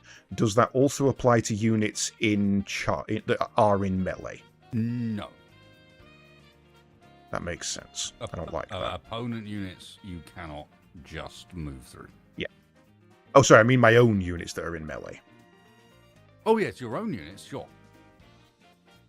Yeah, just you cannot go... Oh, it doesn't go within 1 inch of enemies? What? Yeah, I'm just working out the distance. So I imagine my units would also count for that as well. I have to be one full inch outside of the melee. Or is it just enemies in melee? Oh, yeah, you can't engage in a movement phase. Yeah, that's what we're talking about. Got you. So, let me move him back. You're the furthest you can move is there. You can move there. And you can move there.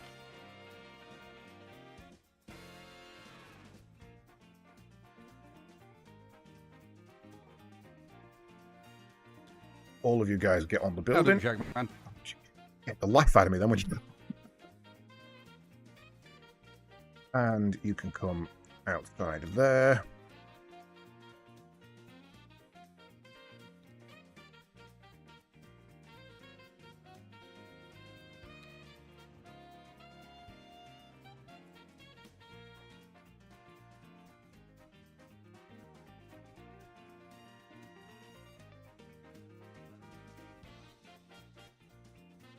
Give you the weight.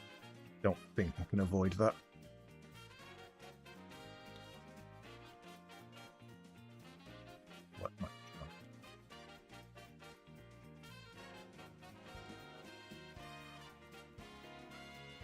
Yes.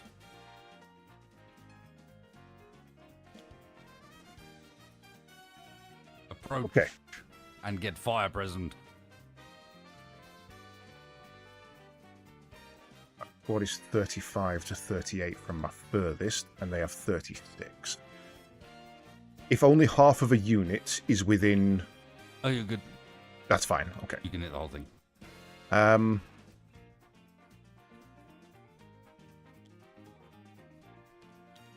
Going after more Wind Riders, are you? 5, 6, 7... 8. If we can thin some numbers. Okay, I think that's the end of my movement phase. No, it's not. All of you guys.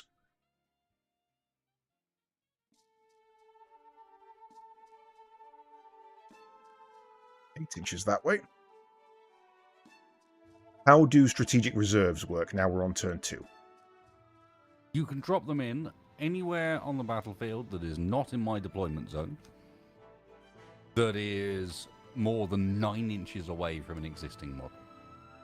Yeah. Yes. And then they don't get to move. No, they can only charge and shoot.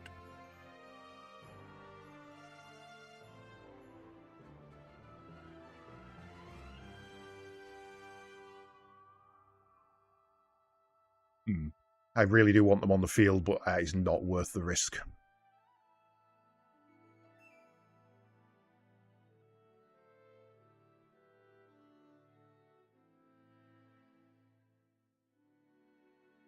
Also, I should mention, because this is important, dropping anything from strategic reserves is the final part of the movement phase. Yeah.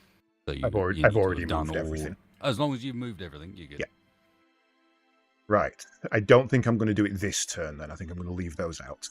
Okay. So, shooting phase. I'm going to start over this side and work my way right. Got it. Oh, no, sorry.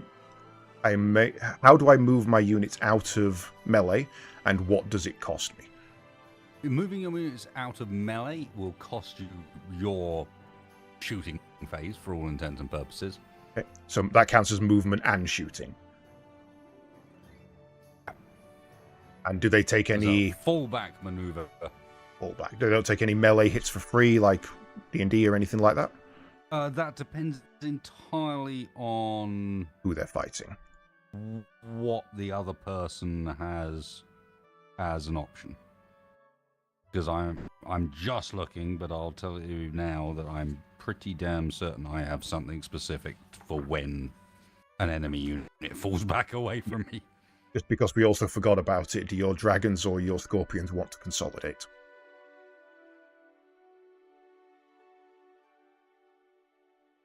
Huh? We did the pile-in and we did the melee. We never did the consolidate for these two. If you don't want to, that's fine. I just thought I'd give you the option. Well, I that would have come earlier before.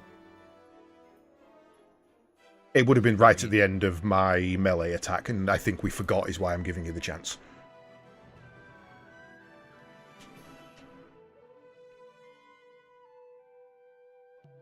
Yes, I think Desperate Escape is a stratagem that I actually have. So, essentially then, all I need to do is move those guys 8 inches, and they are now no longer, because all of them are at least 1 inch away from combat. They're all out of combat, but now they can't shoot. Hold up a second.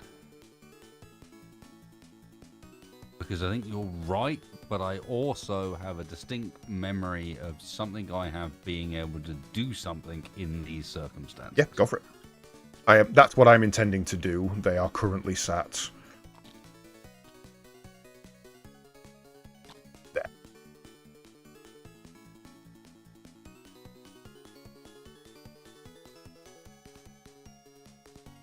All right. Yes, here it is. I'm going to use Kane's Vengeance. Your opponent's movement phase just after an enemy unit is selected to fall back. One aspect warrior unit from your army that's within engagement range of the enemy unit. All models in their enemy unit take a Desperate Escape test. When doing so, if that enemy unit is battle shock, subtract 1 from each of those tests. I believe we are. Oh, actually, I was below half strength at the end of my turn. Oh yeah, we haven't. Should I have been rolled. battle shocked? Yes, we haven't rolled battle right. shocks. Okay, let's do that then. Because I didn't bring myself back up above half strength until my command phase. No. Or does the battle shock wear off because I am back above 50? It doesn't wear off, but I don't know at what point it actually takes place. If you were not below half strength at command phase, at what point do you reanimate? Start of the command phase, I believe. Let me just double check. End of the command phase. So if battle shock takes effect first, then I definitely was below half. No, reanimate at the end of the command phase. It sounds like battle shock happens beforehand. Yeah. Or is battle shock at the end of the command phase as well? This is important. Yep. Which way around do these go? I mean, if they both take place at the same time, usually that goes to the person whose turn it is to choose. So you would never choose battle shock first, really. Well, reanimation protocol is at the end of your command phase.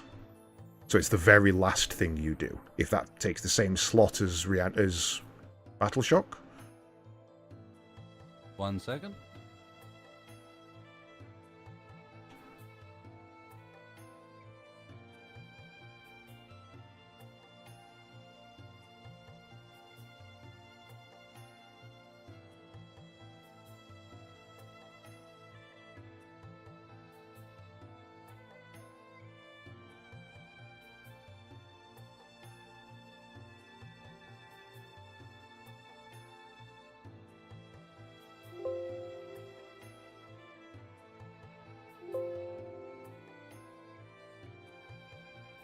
Why is this so hard to find?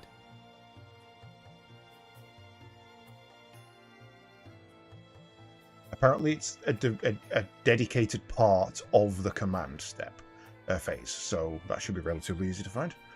Let's see. There it is, yeah. It is. It is the second part, so... So it takes place before, and thus I do command have phase to is take split it. into 2 steps. In the first, players both gain command points, and you resolve other command phase rules. In the second, you test to see if any of your units are battle shocked. And then afterwards, I do my reanimation. And then at the end of the command phase, you reanimate. So Battle Shock happens first. Cool. So how does Battle Shock work? Each unit in your army that is below half strength, so just the warriors. Monolith isn't, because Monolith was at 13, so that's fine. 2d6, if the result is greater than or equal to the number of units, leadership, the test is passed, otherwise the unit is battle shocked. So leadership is going to be crap. 7+. 2d6, 7+. It's always interesting when you get some new people thrown at a game that you see played a lot, Tris, and then those people are quite, like, rules conscious. Because I bet you every time that happens, you'll be like, hang on a second, a bunch of people I've been watching have not been playing this right. Why the rules aren't what the book says, it's what you can convince people they are. Stuff gets confuzzled over time. Every time. When you've been playing for a while, you're not coming in fresh. It just ends up being a mash of stuff you've been playing. Yeah, especially with the change of editions as well. So it's 7+ for leadership. I rolled an 8, which means they pass. So all of that was for nothing. It wasn't. It was for knowing. It was for the learning. And knowing is half the battle. It also means that I believe that weren't the Scorpec destroyers also. Oh, that's true, yeah. Well, no, they were... They fucked up. No, they... Is it done on wounds or models? Well, no, but... Oh, they reanimated at the end of the first round? Like, don't they reanimate in command phase? They reanimated at the same time as the Necron Warriors, so are subject to the same rules. However, if it's done on models, only one was missing, because this reanimation happened as part of the shooting, as a command point. So if it was done on models, I had 2 of 3. Explicitly, I was reading about this earlier. Actually, strength is not based on wounds at all. It's based on model numbers. Then no, they're not shell-shocked, because he was alive at the end of the turn. Explicitly on model numbers, and wounds do not count. This is important. Yeah. Because if you equip a squad of 1 hero and 1 normal unit, then you have some shenanigans that runs around the fact that the hero unit stat applies. Yeah. Even though the normal unit will die first. I seem to remember a friend of mine running Ultramarines and having a 30-man command squad for Calgar so that he could abuse things like that in 5th Ed. That's a very specific memory that has just come back to me. So, because it's number of units, only 1 was dead at the end of the turn, meaning no battle shock. However, you're striking Scorpions, that'll happen on your turn, I assume. That happens on my turn. Yeah. Right. So, I am doing a dangerous fallback after all that. Yes, whatever that means. I don't actually know what the rules are for a desperate escape, but you're doing one, friend. Desperate escape. Unlike when making other types of moves, blah, blah, blah, blah, blah. Right. Fallback move. Model moves up to its movement. Units that fall back cannot shoot or declare a charge. Models can move over enemy models when falling back, but you must take desperate escape tests for them. If a battle-shocked unit is selected to fall back, take a desperate escape test for every model in the unit. Desperate escape test is roll 1d6. On a 1 or 2, 1 model from the unit is... Really? That's it? 1 model is destroyed? So I roll a d6. If I roll 1 or 2, I lose a single Necron for that command thing you've just used. If you would like to take that back, I will understand.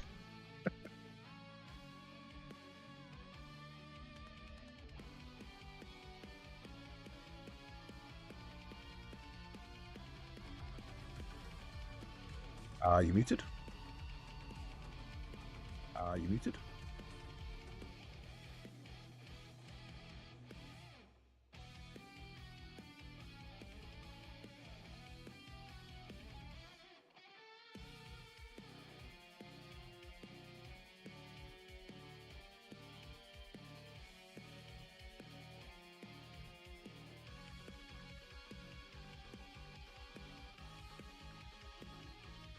What's up? So, what's the thing? Can you read out the thing that's causing me to take the desperate escape thing? It's that's because gonna I've matter. used a command point ability. The wording of it's going to matter, if you don't mind. No worries. Kane's Vengeance. Aspect host, strategic ploy stratagem.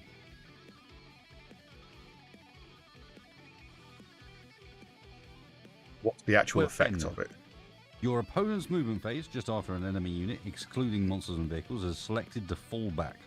One aspect warriors or avatar of Kane from your unit from your army that is within engagement range of that enemy unit. All models in that enemy unit must take a desperate escape test. All models is the wording I was looking for. That means I have to roll 3